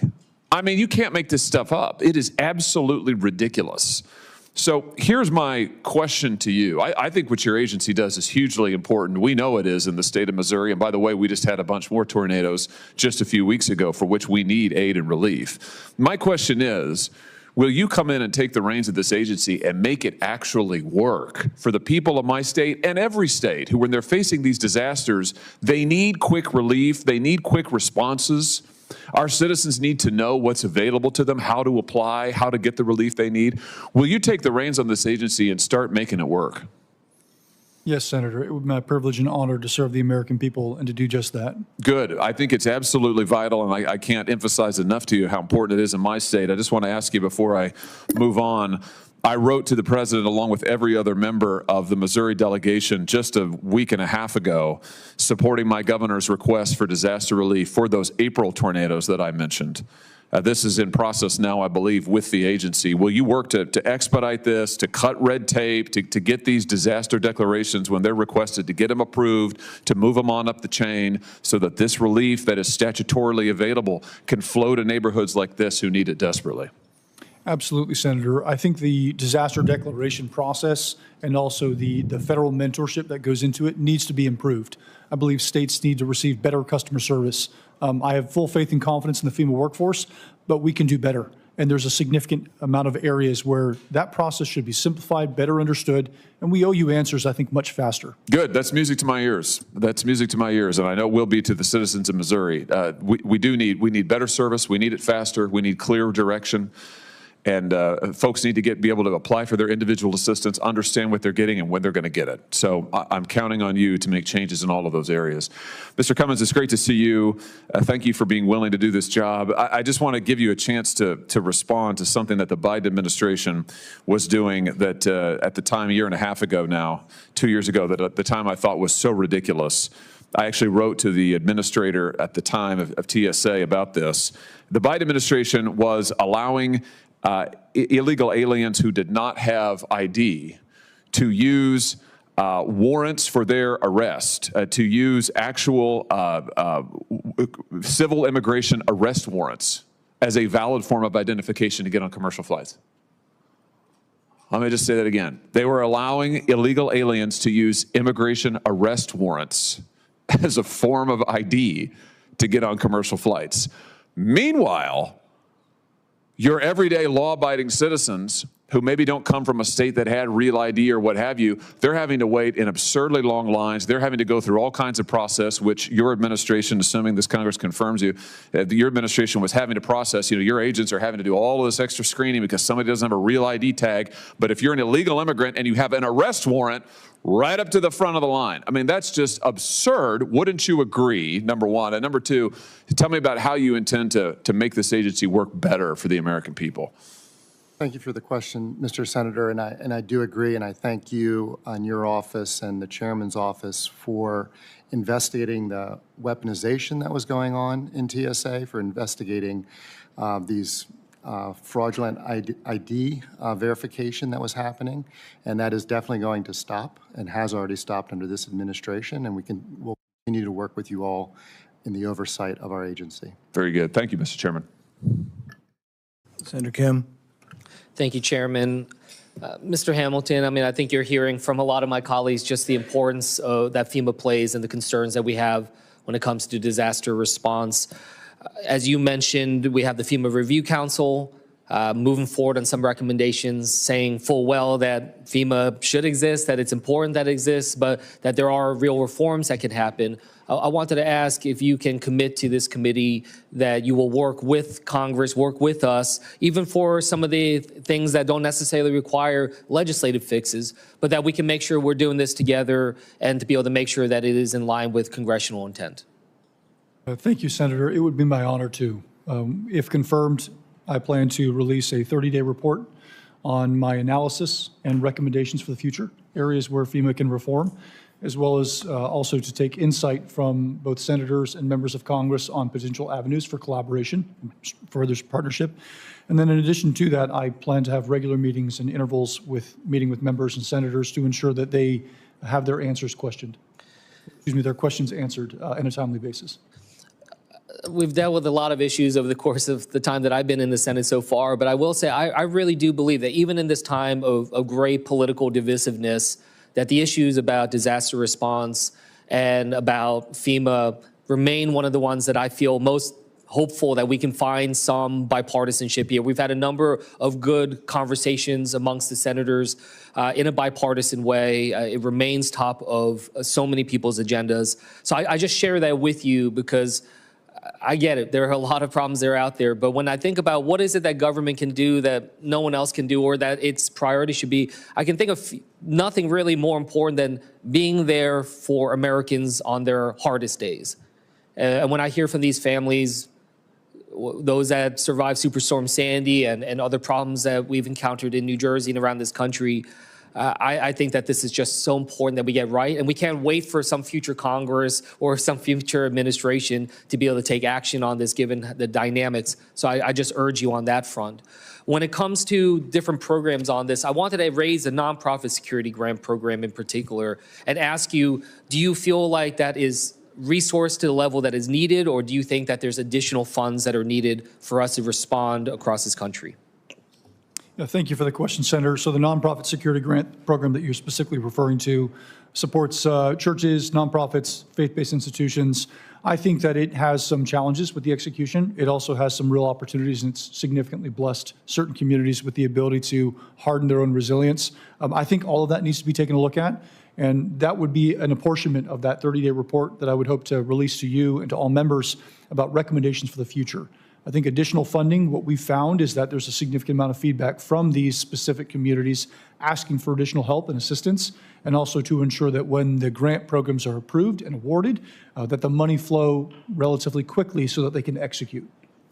Right now, it's funded last year, this past fiscal year, around $300 million. Do you think it'd be wise for us to take that up, $500 million, $700 million? Do you have a thought where we should land?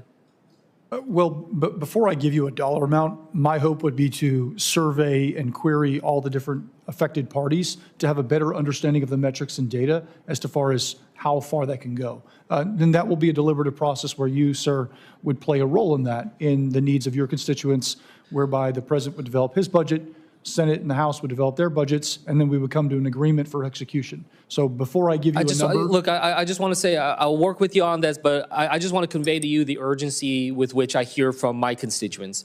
I mean, and it's not just mine. I mean, we see the rise of anti-Semitism surging across this country. You know, I visited a temple that also has a school attached to it. I mean, they are so worried about what's going to happen. And it's not just our Jewish communities, just more broadly that we're seeing so much fear right now. And so I just wanted to convey that to you because I heard it directly from my constituents. And the concerns that they have, honestly, it's persistent. And that's something I think we have to think through when it comes to the nonprofit security grant program. It's not like just that these are needs that they will have once every 5 years or 7 years to be able to upgrade cameras.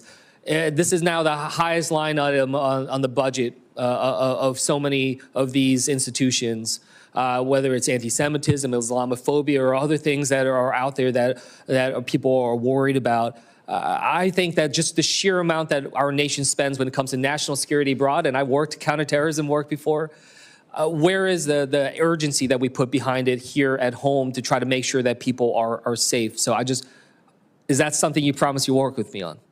Absolutely, Senator. I had a conversation with Senator Schlotkin yesterday about her community, specifically on this topic, about finding avenues that we could approach to ensure that these faith-based institutions that are eligible grant recipients, that they can use those resources in the most effective way possible so as to stretch dollars even further. But So, also yes, on that persistent need, right? That's correct. Okay. With that, I yield back. Mr. Cummins, I have never won the lottery, but I seem to defy the odds with getting random searches. Sometimes I get them coming and going, coming from Tennessee, going back home. It's amazing. It's incredible how I defy the odds. They assure me that it's nothing personal, that it's random. And my concern's not for me, but it's really for everyone. If you want to do random searches and you're catching terrorists, by all means, let's do it. But you should give us some statistics. I've met with the acting director several times. I've been asking for statistics. So you go through the magnetometer. Doesn't go off because you don't have any metal. But you've been selected, you know, with a cheerful smile. You've been selected. You get to go to the AIT machine. So you go through the AIT machine, and do you know what percentage of people are selected to be patted down? Up until a month ago, 50% of the people going through the machine were patted down. You might as well flip a coin. It's a completely worthless test if 50% of the people are being selected. And so when you get selected, you get patted down. So here's my question. You go through the magnetometer, you have no metal. You go through the AIT, it selects you. How many people that got picked for the random searches actually have something of danger, something that we really, oh my goodness, the random selection was really good because we found they had a plastic gun or they had a plastic knife or they had plastic explosives. So I've asked them that, and they said they don't have the statistics. They don't know. And see, if you're going to, because now we have an increased risk, we're increasing the random searches. They're just every other person going through. You see the bulb going up, you've been selected. And then you go through a machine that 50% of the people are being selected. The machine, the Worldly Good machine, the AIT is I think, a worthless machine. Now, they fixed the algorithm recently. Now it's a third. I don't know why they didn't fix it before. They finally went from 50% to 30-some-odd percent. But here's what the TSA responds. They say, well, we felt something. There wasn't anything there, but it was a fold in your clothing. Well, that's a false positive. Oh, no. There was something there. So they count everything detected as a real thing. No, a real thing is when you find a real thing. Most of these pat downs are for a fold in your clothes, a piece of paper in your pocket. Those are false positives. But we have to study these things. And so they've indicated maybe they will, but I've gotten nowhere. I've gotten no studies. I still want to know, and this may be a classified number, but I don't think it's a big number. I think it's probably less than 10. How many plastic guns, how many plastic explosives were found last year? From that, we could also ask, where were they found? Were they found going through the machine with the luggage, or were they found on the person? Really, you should ask the question, and you should have some kind of ability to collect data so you find out how many are collected randomly. I think the number is 0. I really think for the millions of people selected, I don't think you've ever found a knife or a weapon on them because it would be found in that magnetometer if it's metal. The only thing you would find is you select someone randomly out of a needle out of a haystack, and then you find that they have something plastic. So I don't know if you know anything about this subject, but I would appreciate somebody looking into it because, you know, almost everybody goes to the AIT gets patted down. 50% were being patted down, which means it's not a very good test. But it's also just harassing the traveler, and these aren't the people that you're worried about. I would spend more time studying the manifest to see who's traveling and what kind of characteristics they might have to be a threat to the country. Do you know anything about the random selection program? Thank you for the question, Mr. Chairman. You know, I know as someone with a background in transportation, 25 years, and technology, it's one of the reasons I was nominated was my background both with hardware and software implementations in transportation. And what you're describing is concerning, that you in particular are called out so many times randomly. It really isn't about me. It isn't about me, but I'm an example of a frequent traveler. And so what I would say is that every instance that someone is patted down is an inefficiency if they are not a security threat, correct? And so the new technology that is going to be implemented hopefully will have much less false positives, much greater in fidelity than what exists today. But we have to study But in the meantime, we have to study it and find out. I mean, 50% of people being patted down is an unacceptable number. That means everybody, because the general screening, everybody's going through the AIT. And if it finds something, when it finds that little yellow box and it puts it on your body, you get a pat down. Talk about slowing traffic, and what a waste of effort if you're not finding anything. So really, you should say, okay, 50% of the people got patted down, and they're not going through a magnetometer. So now how many times did you find a gun or a knife? I think it's close to 0. And that's good that it's a very small number. I think actually most of those are found with luggage going through. You know, they're accidents. They're people who made a mistake, you know. But, you know, will you help us? Will you study the question? Will you get back with us? The classified numbers I asked for just a couple weeks ago, but that should take a day, and they should send them back to me. I want to know, because I think it's going to be a very, very small number. They indicated it probably is a small number, but we shouldn't be patting down 50% of the people went through general screening. That's probably a bigger problem than the random selection. But randomly selecting people out of the only thing that's made travel okay for business travelers was pre-check. Before pre-check, it was a misery. Pre-check was the best thing they ever did, and it allowed people to travel all the time who are not risks to go through quicker. But if all the people going through the general are being patted down, it's just not efficient. Did you have anything to add to that? Well, I will commit to you today to look into this if confirmed and communicate it back to you personally. Yeah.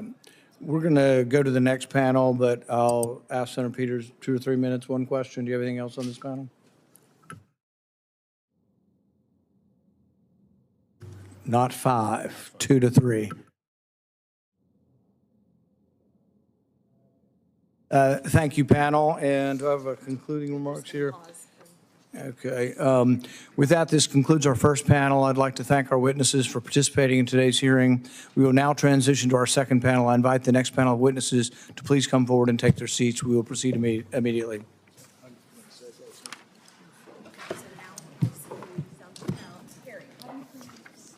So do I have a new one now? This is the old one.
We're going to go ahead and get started. We will now resume consideration of the remaining witnesses. Bradford Wilson to be the archivist for the National Archives and Records Administration. Don Berthium to be the Inspector General for the Department of Justice. Jeffrey Brodsky to be the Governor of the U.S. Postal Service. William Gallo to be a Governor of the U.S. Postal Service. James Woodruff II to be Chairman of the Merit Systems Protection Board. And Charlton Allen to be the General Counsel for the Federal Labor Relations Board. The witnesses' statements have been submitted for the record, and I ask unanimous consent to submit letters of support received for the nominees. It is the practice of the committee to swear in the witnesses. Will the nominees please stand and raise your right hand? Do you swear that the testimony you will give before this committee will be the truth, the whole truth, and nothing but the truth, so help you God? It's a standard practice of this committee for the chairman to ask the nominees the following question, and we'll do it individually. Do you agree without reservation to comply with any request or summons to appear and testify before any duly constituted committee of Congress if you are confirmed? Mr. Wilson. Yes, sir. Berthium. Berthium. There we go. Easy. Mr. Brodsky. Yes. Mr. Gallo. Yes. Mr. Woodruff. Yes, Mr. Allen. Yes, sir. We will now proceed to 5-minute questions, and we will start with Senator Johnson. Thank you, Mr. Chairman. Mr. Berthium, I appreciate the coaching there. I think you're probably aware that Senator Grassley and I have been investigating the whole Crossfire Hurricane investigation, and we have been trying to obtain the written transcripts from the report titled Review of the 4 FISA Applications and Other Aspects of the FBI Crossfire Hurricane Investigation. Now, it's our understanding there were over about 170 transcripts. We got 0 from the Biden administration. We wrote Attorney General Bondi and FBI Director Kash Patel to obtain those. Now we've obtained 19. Do you have any idea why we have the hang up, why we don't have all of them, and will you commit to making sure that we do get all of those? Sure. As an initial matter, Senator, I am committed to getting all those transcripts to you and Senator Grassley. One of the struggles that we've been dealing with is there's multiple agencies that have to review those transcripts before we can release them. OIG does not have the ability to declassify transcripts or identify other people's equities, and so we have to rely on other agencies to review the transcripts and identify any equities that they may have. And that's been something that we've been working on overcoming over the last several weeks, developing a process to get those to you more quickly and more efficiently. So we will, and we do a pretty good job of working for accommodations, that type of thing, but we really want to prioritize. So, the priorities for us are the transcripts of James Comey, James Baker, Andrew McCabe, Peter Strzok, Joseph Pienka. So again, if confirmed, I'd like you to work very closely with my staff to prioritize those, get those, go through that interagency process of reviewing their equities. But bottom line, we're Congress. We have rights to this information, unredacted, and we really will expect that you do provide those to us. No, absolutely, Senator. We are. It's certainly a priority already. We're aware of that. We're working closely with your staff, and we're exerting the amount of pressure that we can in our position to help those folks move them along more efficiently for y'all. Okay, well, I appreciate that. No further questions. Senator Peters. Thank you, Mr. Chairman. This is for Mr. Galeo and Brodsky, to both of you. Do you support, we'll start with Mr. Brodsky first, do you support privatizing the mail and package delivery operations of the Postal Service? It's just a yes or no answer. I put it closer to your mouth, please. Yeah, I don't really have a view on whether or not privatizing it would make any sense or not. I'd be happy to listen to. You have no view of that at this point? I've heard people talk about it, but I really have not reviewed that as a possibility. Okay. So it has been a major issue for a long time, but you, even though you're appointed for or being nominated for this, you've not thought about it. Yes, sir. Okay. Mr. Gallo? I am not for privatizing the post office. I think it's fixable. Right, so you're opposed to privatizing? Would you say so? Did you say you're opposed to privatizing? No, I would not privatize the post office. You would not? No. Okay, I just want to be clear. So that's a no for you. Mr. Brodsky, I represent a very diverse state, including many very rural communities. And the Postal Service is a lifeline for those communities, without question, vital goods, prescriptions, all the things that happen.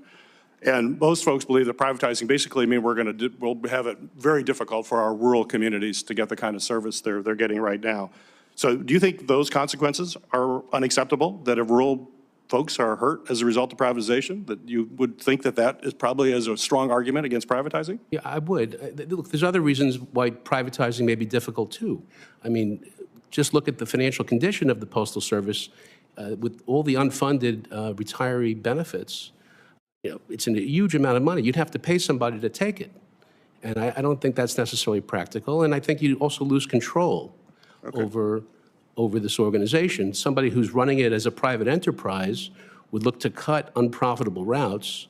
And clearly, that would be rural routes. We have to, as Vice Chairman Taub said at the Postal Regulatory Commission this past couple weeks ago, June 4th, that we have to get together and talk about what the universal service obligation is and what it should be. I appreciate that. I appreciate that line. Question to both of you, too. Do you believe that the Postal Service, so we'll start with you, Mr. Geller, we'll go, you can start back and forth here. Does the Postal Service have the authority to refuse to mail absentee ballots that are sent to voters by election officials? No. No. I agree, no. Pardon me? No. No, okay, good. Mr. Woodruff, Congress established the Merit Systems Protection Board as part of the same 1978 law to ensure that the president and political leaders in the executive branch cannot fire or punish federal employees for political, arbitrary, or personal reasons. In your view, is it the job of the Merit Systems Protection Board to determine when the executive branch needs to actually follow civil service laws passed by Congress and when it can just ignore them? It is up to the board to protect those protections that have been brought. And that's what we look at when we're deciding these cases and having them brought before us, is what did Congress give us as far as authority goes? And within that small jurisdiction, whether or not we have the authority to act. And that's really how confined we keep it. It doesn't go outside. So if it's in the law, you don't have the ability to make a decision whether or not it's constitutional. That's correct. Because certainly I agree with you. That's the duty of the board to enforce civil service laws as passed by Congress. But I'm troubled by the procedural ruling in March of 26, where the board made the decision that they can determine what law is constitutional or not. You'd agree that the board does not have that authority under our U.S. Constitution, that they get to determine what's constitutional, what's not. And Senator Peters, which specific case are you referencing? It is Jackler versus Jarrett v. DOJ. Yeah, as far as that case goes, it's ongoing pending litigation with the federal circuit, and therefore I can't really comment on that. Professor Wilson, at the end of his first term in office, President Trump unlawfully took presidential records, including classified information, to his private residence. How will you work to ensure that such violation of the Presidential Records Act, which is a very clear violation, does not occur at the end of his second term, if confirmed? Thank you for that question, Senator. I'm a rule of law man, and I intend to follow the law, including on the subject of the disposition of federal records, sir. Thank you. I see in attendance more kids than I've ever seen for a nomination hearing, and I want to know who's responsible for them. So, all right, if I see some fingers pointing to Professor Wilson, we have some time, so I'm going to let Professor Wilson, if you remember everybody's name, you can introduce them all, or you could introduce if it's more than one family, who's here to support you. Thank you, Senator Paul, and I want to thank you for being willing to meet with me before this. Yes, I have my 3 children with me, Nathan, Lauren, and Julia. And they've got all of their children with them, so I won't name them all. How many grandkids do you have here? So let's see, 4 for Nathan, 5 for Lauren, and 2 and 1 on the way for Julia. All right. Awesome. Thank you for helping to populate the earth. That is good. And since we did it for one nominee, does any other nominee have family here they'd like to introduce? We'll just go down the row if anybody has a wife, family. None for me, Senator. Okay. Thank you. None. Dr. Paul, I would like to thank my family who's watching. They couldn't be here today. My wife, Stephanie, and my 3 sons I'm also helping populate the earth. James, William, and Jack. They're very Wonderful. busy, and they keep us all going all the time. So, Great. Thank you, Dr. Paul. My wife, Beth, and my daughter, Kim, are here today. We're not doing this well. You're trying. That's good. But thank you, Senator Hawley. Thank you very much, Mr. Chairman, and congratulations to the nominees. Thanks for being here. I want to start by talking a little bit about the Postal Service.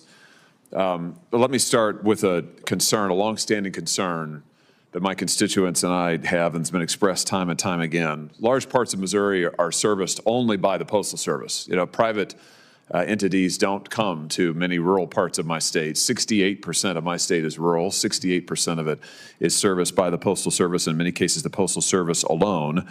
And it is absolutely vital to me that the Postal Service continue its commitment to servicing all parts of the nation, including rural areas. They not be disadvantaged vis-a-vis urban areas. Let me show you a poster here.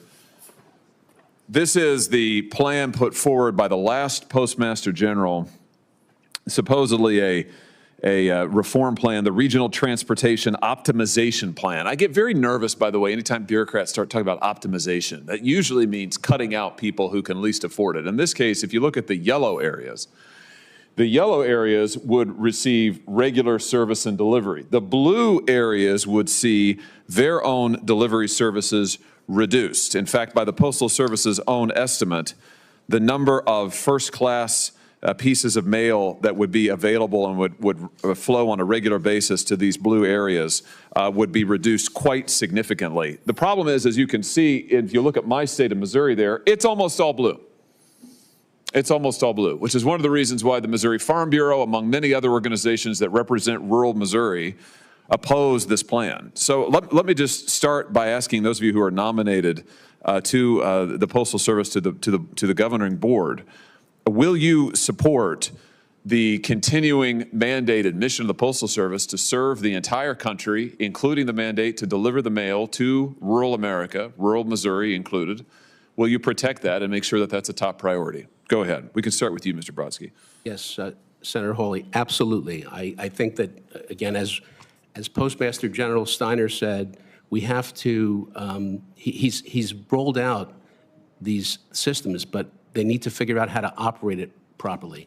But I can tell you that if confirmed, I view very strongly that all of the rural areas should be served properly, and I will request that management focus on making that happen. Good. I understand that service levels have declined as they've rolled out DFA, and I think we have to figure out why and what they're going to do to fix it.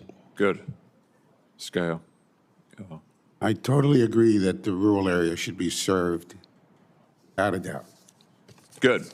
Good. That's absolutely vitally important to me. And I can tell you, I think it's vital for all of us who represent states that have rural areas. Can I just ask you, since I've got you both here, just another question in this vein about the expenditures of the U.S. Postal Service. I mean, everybody knows the Postal Service lost about $25 billion over the last 3 fiscal years, despite internal reports that it would only run a $17 billion deficit. The current management of the Postal Service projects a loss of, I think, $8 billion for fiscal year 2026. This has become quite routine. Here's what I want to ask you about. Over the last 3 years that the last Postmaster General was in office, Mr. DOJ, the Board of Governors approved $567,000 in bonuses for him. Why is that? I mean, why is it that when the Postal Service as a corporation, as an entity, is missing its internal projections, when my constituents are being asked to accept deliveries that are slow, that are not on time, there's no accountability, when I've got rural postmasters who are fearing for their jobs, but yet the Postmaster General is getting bonuses? Why is that? I mean, tell me what you think about that. I can't tell you why the board previously approved those kinds of bonuses, but I can tell you that under my view, management's going to be held accountable. We have to come up with a new plan, a long-term plan. I know that Postmaster Steiner indicated he's prepared to do that, and I think that they're probably working on it right now. And I think that there need to be goals set, and in the event they don't hit their goals, they're not going to get those bonuses. At least I won't support them. Okay, good. So you're saying that you would not support additional compensation of bonuses if the Postal Service continues to run these deficits. And in my state, let me just put a finer point on this. So long as my state continues to suffer the kind of incredible backlogs that it is suffering, and I've mentioned rural Missouri, but it's our cities too. It's Kansas City, it's St. Louis, on the east and west parts of the state, and then it's all of rural Missouri. I mean, they are suffering massive delays.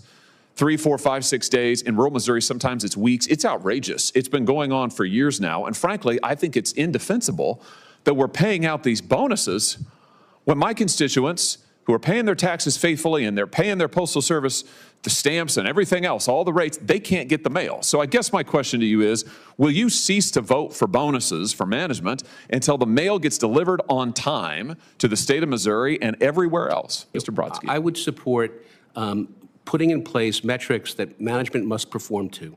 And I would not support paying bonuses at those levels. It might be a much lower level that's acceptable. I don't know if it's zero. I think it's something we have to look at on a case-by-case basis. But if they don't meet their goals, they shouldn't be getting paid. Well, why should there be any bonus? We're not talking about withholding their salary. Why should they be getting bonuses if people aren't getting the mail delivered? Well, there's compensation theory that you have to look at in terms of, you have to pay people appropriately. Yeah, you don't pay them to not do their work. Well, and if people in Missouri aren't getting the mail, why should the Postmaster General be getting a bonus? Postal Service is I agree with you that if they're not meeting their objectives, they should not get bonuses. And the objective is to deliver the mail. And I will just say for the record, so long as the people of Missouri aren't getting their mail, I don't want the Postmaster General or any other bureaucrat in Washington getting a bonus. I want the mail delivered to Missouri on time in every community that we are entitled to by law. And until that happens, I don't want anybody getting a bonus. Will you commit to that, Mr. Gallo? Absolutely. It makes no sense to be giving a bonus to him or any of the management people if you're not performing the services. If you're losing money, it makes no sense to me. In private industry, that would not happen. That's exactly right. And that's exactly the standard I want to see. Thank you, Mr. Chairman. So we had this discussion years ago, and the response they gave me, Senator Hawley, was, well, to have talent, you got to really pay people to have talent. And my response was, how much talent does it take to lose $9 billion a year? So I agree with you. There's no reason. You don't give people a bonus for losing $9 billion.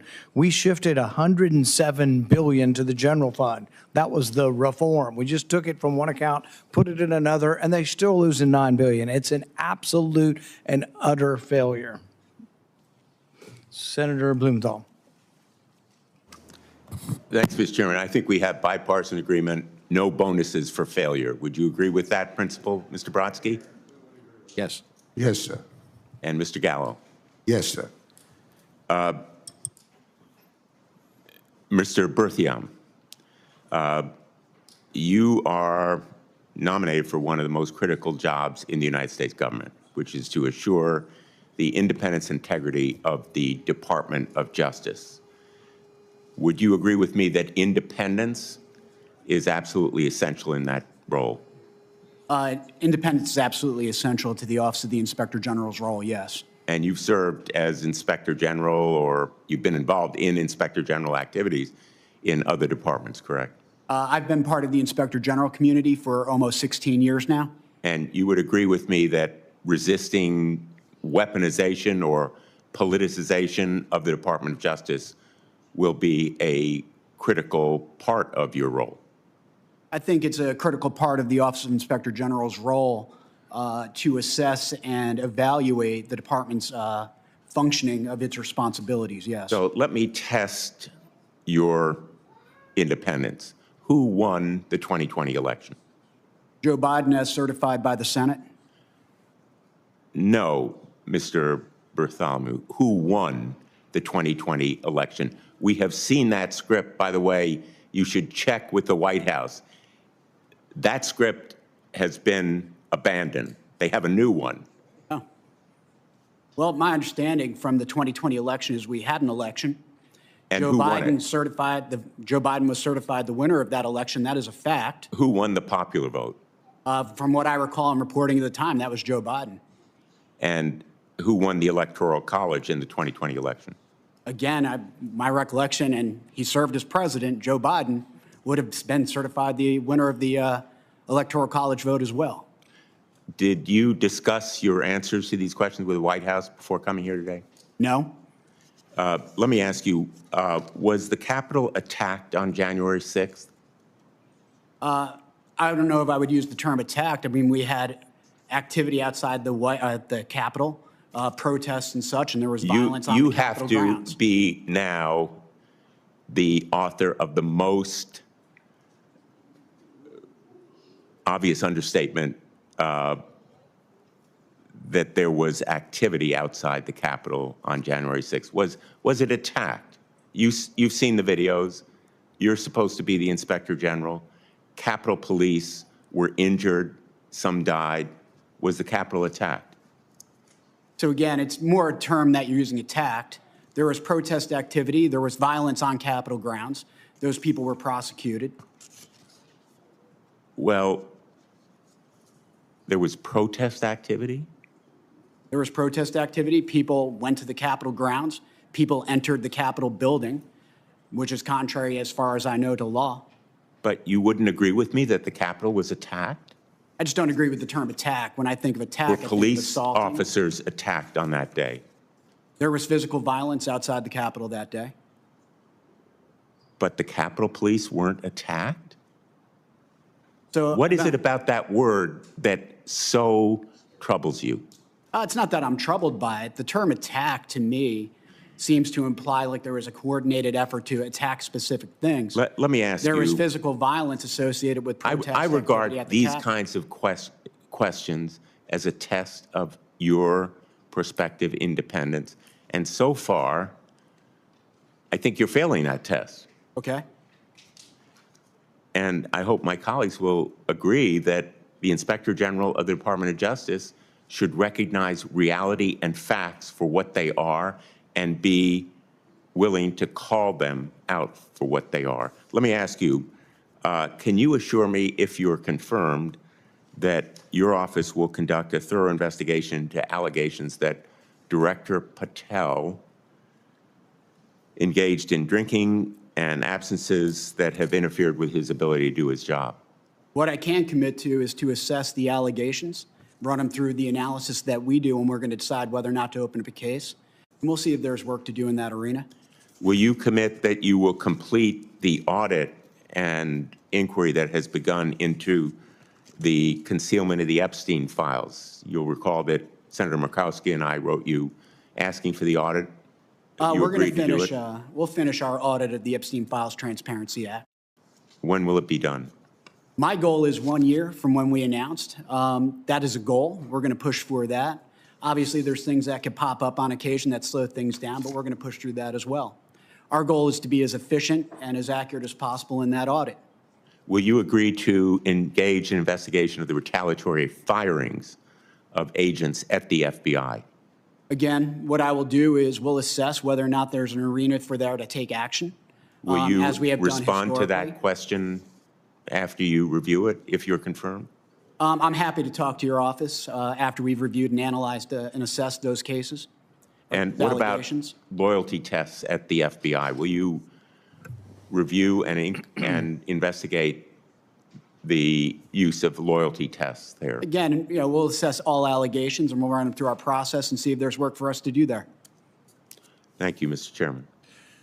Professor Wilson, you and I talked in the office some about, normally you don't think of the archivist as being a really controversial position, but there was a controversy in recent years talking about whether the archivist had the power to enroll or certify that an amendment to the Constitution had occurred, particularly with the ERA. The debate was over, I think the enrolling document or the initiating document had a timeline. Some of the states approved it outside the timeline. Some of the states had taken away theirs. We asked the previous archivist, and she answered that she did not have the power to make that decision or to say the ERA had passed. Do you agree with that opinion, or just give me your opinion on that? Thank you, Senator, for that question. The ERA, the Equal Rights Amendment, was passed back in 1972. The proposing resolution, which had a number of procedural requirements for the amendment to be considered ratified, included a deadline for ratification of 7 years. That deadline passed, and a number of states continued to vote to ratify after the deadline. A number of states rescinded their vote previously to ratify. This question came before the Archivist of the United States, who I imagine shares my view that it's unfortunate the Archivist should ever be in the position to settle constitutional controversies. But in this case, the Archivist agreed with, who was appointed, by the way, by President Biden, and whose President Biden's Justice Department argued that it had not been ratified because of the deadline that had passed. She agreed with that decision and said she could not certify it for legal, judicial, procedural reasons. The deputy archivist, who was a career civil servant, agreed with that opinion. They stated their opinions publicly. I intend I agree with their opinion, and I intend to stick with it. Thank you. The other issue you and I talked about is I'm interested in reading the classified annex to the Church Committee report from the 1970s. It just goes to how, you know, the overclassification thing, and I don't know that you'll have the power to help me, but I'd just like to hear on the record that things that are 50 years old that the law allows you to declassify, that you will pursue declassification within the law. Right. Thank you, Senator. Well, the National Archives is charged with collecting, processing, and making available to the American public, to researchers, to the government, the records of the national government. Those records obviously include both classified and unclassified documents. There's a process for dealing with both those kinds of documents. That some documents are classified is a product of agency decisions and congressional decisions. The archivist can be a nudge, I suppose, and try to get action taken to declassify documents that are wrongly classified. And there are many of them, I understand. So I'd be happy to work with you, Senator, with your team, to see if we can advance the declassification of the church documents. Mr. Gallo, I commend you for your optimism that the post office can be fixed. We should put that and frame that. I hope you're right, but it's looked for 30 years like an unfixable problem. We're going to have the Postmaster General come in the next couple of weeks, and what I've asked him to present to us is, if you could fix it, what will you do? Because most of the things to fix it are either unpopular, everybody wants to mail, at least if not once a day, twice a day, if not 5 days, 6 days. So nobody wants to give up anything, but something has to give. A big part of the cost is 80% of the cost of delivering the mail is labor cost. In UPS, which is unionized, but it's not a government union, it's a private union, it's about 50% cost for labor. FedEx, which is non-unionized, it's about 38%. So that gives you an example of one of the big problems we face. I think another big problem, we'll go over this with him as well, is just insourcing versus outsourcing. DOJ decided he'd add 120,000 employees. Government employees cost more than private employees. They're not as good because they don't have a profit incentive. And so the bigger the post office gets, the more money they will lose. I thought DOJ would understand that. He never understood it and got worse. And the losses got worse. They were losing $4 billion a year 10 years ago. Now we're losing $9 billion a year. So you're welcome to comment that. I'll have a specific question. But if you have ideas for it, we would love to hear your ideas on how we're going to fix the post office. As a businessman, it's hard for me to understand how that the Postal Service has $80 billion in revenue, has the network to deliver mail directly to households all over this country and business entities, has the ability to borrow up to $15 billion, and you're losing money. It's crazy. And why I think it's fixable is because if you're losing $10 billion, you have to raise the revenue by $5 billion, and you have to reduce your cost by $5 billion. That all has to be looked at. You have the Delivery for America program that was established in March of 2021, and I read it, and many of the points that they made sense to me, but you're 6 years into this program. You're supposed to have reduced the, make it a break even over a 10-year period. You're 6 years into it, and you're still losing the same amount of money. So obviously, all of those points that were made in the Delivery for America program has to be looked at. What's working, what's not working. And from there, you have to really dive into why it's not working and change it. And obviously, the workforce at over 600,000 people is too high. And you need to figure out who's performing, who's coming to work and who's not, who's getting paid and not coming to work. All of this has to be looked at. All I would say is, I think it's fixable. all I would say is be bold. Trimming around the corners isn't going to do it. So be bold, and we have to have, we have to try to fix it. We have to try to do something better. Senator Slotkin. Thank you, Chairman. Welcome to the panel, everyone. For those who are seeking to be on the Board of Governors for the Postal Service, you've heard bipartisan interest in getting this right and the importance that so many of us who live in rural places have on the Postal Service and wanting it to be successful. The questions I have are related to some things that the President has said about mail-in voting and the role of the Postal Service. Just this month, the President has put out rules, tried to put out rules following an executive order where he's trying to, frankly, prevent mail-in voting. But he's trying to say that the U.S. Postal Service should have a role in deciding who gets to vote by mail. He's said over and over that he thinks mail-in voting isn't safe, even though there are states where the entire state votes by mail. I just want to ask, do you believe that the U.S. Postal Service has a role in adjudicating who gets to vote in this country? Mr. Brodsky, do you want to start? I think the Postal Service needs to receive the ballots and deliver them as quickly as possible. Should I have to get your approval as Board of Governor members to vote in my own state? We will follow the law. And as far as I know, that's not yet the law. And I understand that there was a proposal made, and I assume that that'll be clarified. And we'll do whatever is required under the law. Mr. Gallo? I read the executive order by President Trump and created a lot of legal disputes and public debate. As far as I'm concerned, you have to have the courts and Congress make the decision. Do you believe that mail-in voting now is safe and secure? That's a very good question. I would say it's not mail-in under the proper guidance and monitoring. Yes, I do. I mean, for instance, President Trump won my state in 2024, and there was a ton of mail-in voting.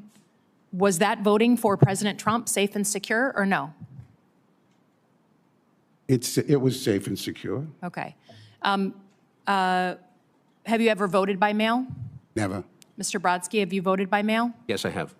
Okay. And presumably you feel the system was safe and secure, It was that a we have wonderful way to vote, and I did it 3 times. Yeah. Okay, great. Love to hear that. I think the President has just made very clear, including in the State of the Union, where we were all in the room, that if his side doesn't win in November, then the election was rigged, and he's using every which way he can to figure out how to swing the election his way. The latest round is to say that you all will have to approve who gets to vote, and I have a fundamental problem with that and hope that you push back in the spirit of democracy. Turning to our Department of Justice nominee here, you know, I'm interested in the fact that you're up for the Inspector General, which is the watchdog of the Department of Justice. You have been serving in the office as a senior advisor or in some capacity this for the past year and a half. Is that right? Only since October. Only since October. Okay, so you've seen there.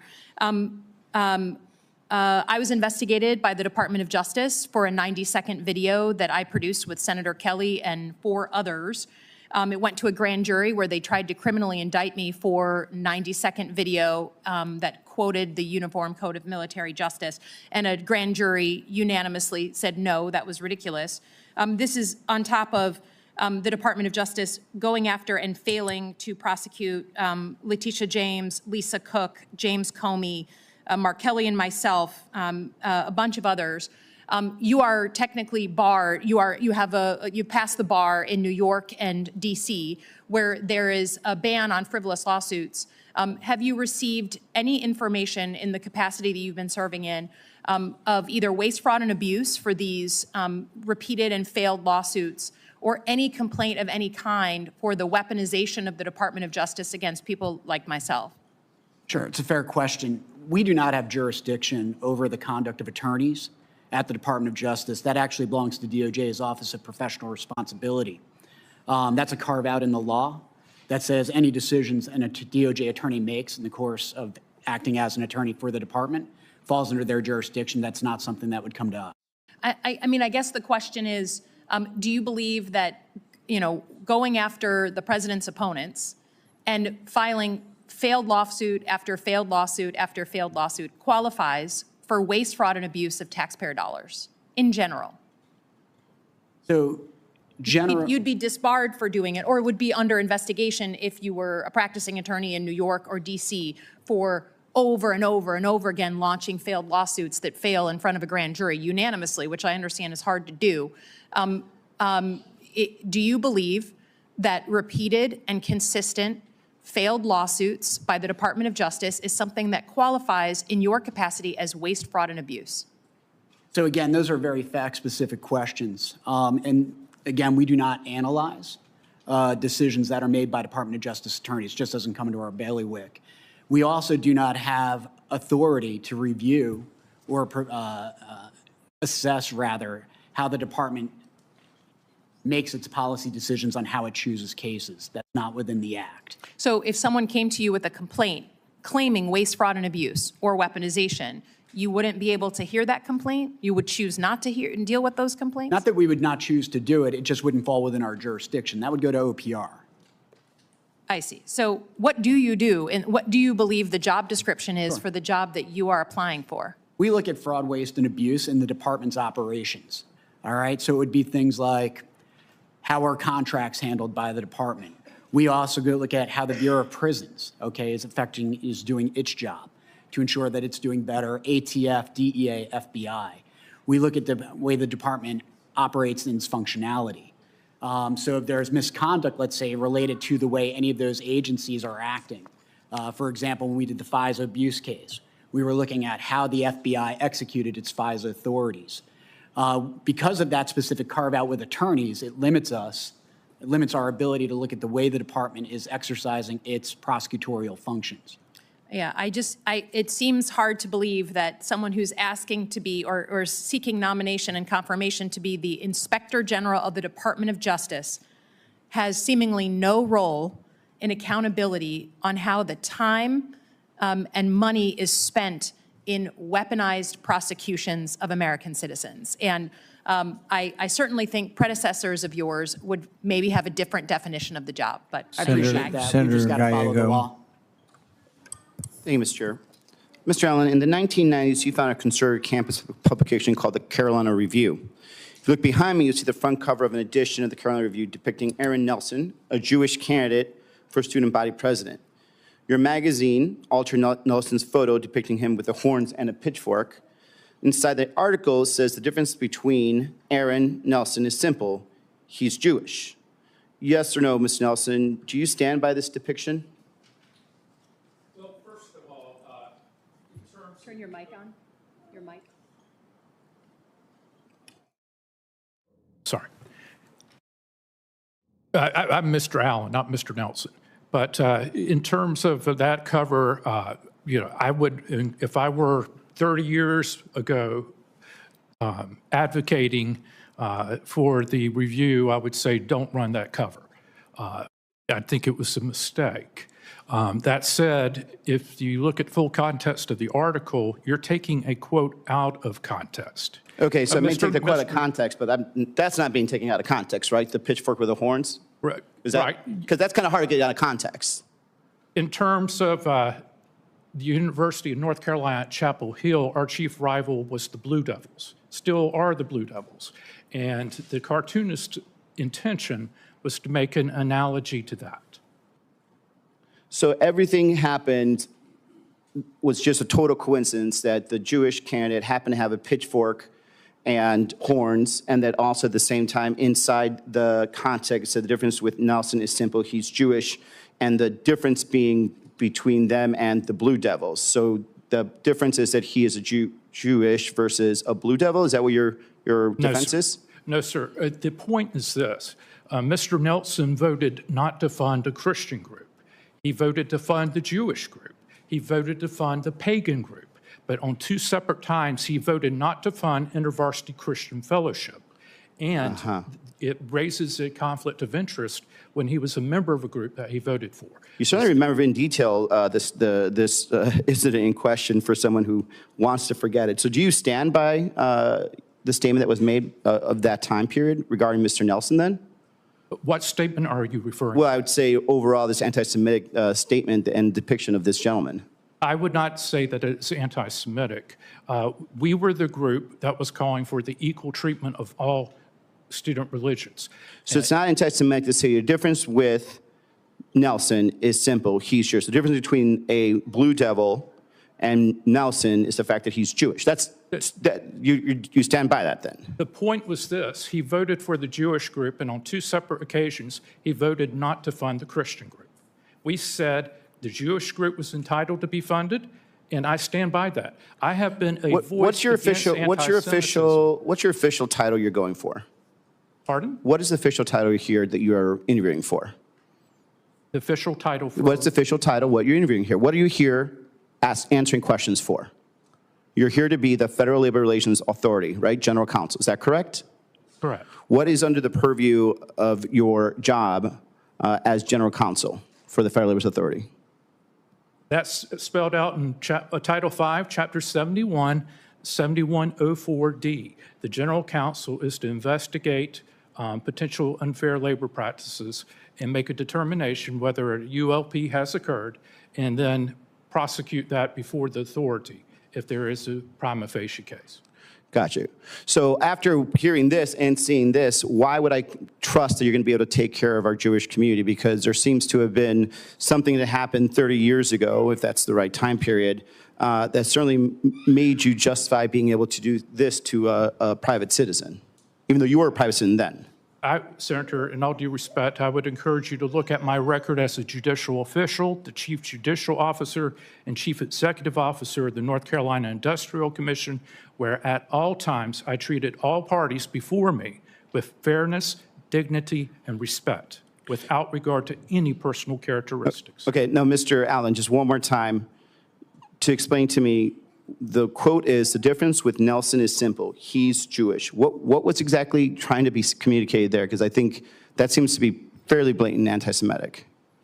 I don't agree that it is anti-Semitic. It was a quote that you're taking out of context about his voting record, where he voted not to treat the Christian group with the same respect as his own group. I yield back. We're getting close to the end. I'm going to ask another question or so, and then I think Senator Peters has another question or two, and then I think we'll be finished up. Mr. Berthiaume, my office has asked the DOJ IG to investigate some of the confidential human resources with regard to COVID origins, Crossfire, Hurricane, Quiet Skies, some of these people that were paid by the FBI.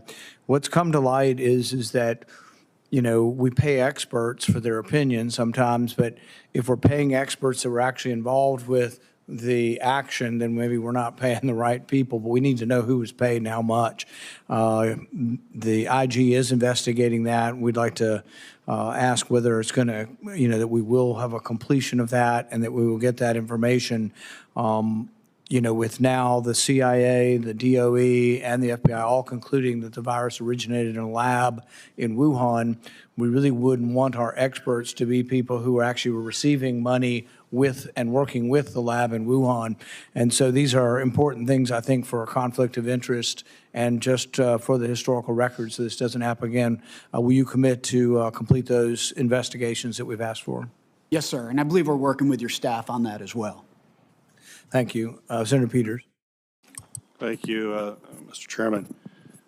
Mr. Werthum, President Trump violated the Inspector General Act when he fired 19 Inspector General, the most recent just about a week ago, without submitting to Congress the required 30-day notification with a substantive rationale. So my question for you, sir, is yes or no, do you acknowledge that President Trump violated the requirements of the IG Act? Yeah, I believe a court recently came to that same conclusion. Storch v. Hegseth determined that the president violated the IG Act, but also held that there was no irreparable harm to the IGs by him doing so. But you agree that he violated the act? Yeah, I agree with the court's decision on that one. Okay.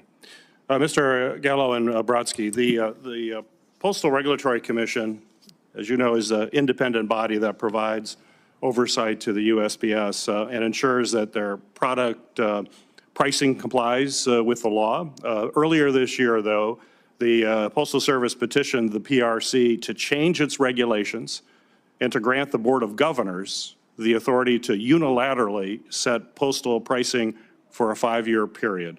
The petition, I know, is pending right now, but I'm sure you're both aware of that because it's been a pretty big issue. So my question for both of you is, if confirmed, do you commit to support and maintain the mission of the Postal Regulatory Commission to provide independent regulation and oversight over the Postal Service to ensure that they don't abuse their monopoly on market-dominant mail? So, absolutely. I have great regard for what work they're doing. I was very impressed by them, and I think that we have to work with them cooperatively. They have a great team there, and a lot can be done to help fix what we got here. Thank you. Mr. Gallo? I agree. We need to work very closely with the PRC. I have no issue with it at all. Right. So both of you will support their mission. I appreciate that. Thank you. Thank you, Mr. Chairman. Thank you all for appearing today and for your answers. The nominees of both panels have filed responses to biographical and financial questionnaires, answered pre-hearing questions submitted by the committee, and had their financial statements reviewed by the Office of Government Ethics. Additionally, the committee has received letters of support for the nominees. Without objection, this information will be made part of the hearing record with the exception of the nominees' financial data, which are on file with the committee. The hearing record will remain open until 5 p.m. on Friday, June 19th.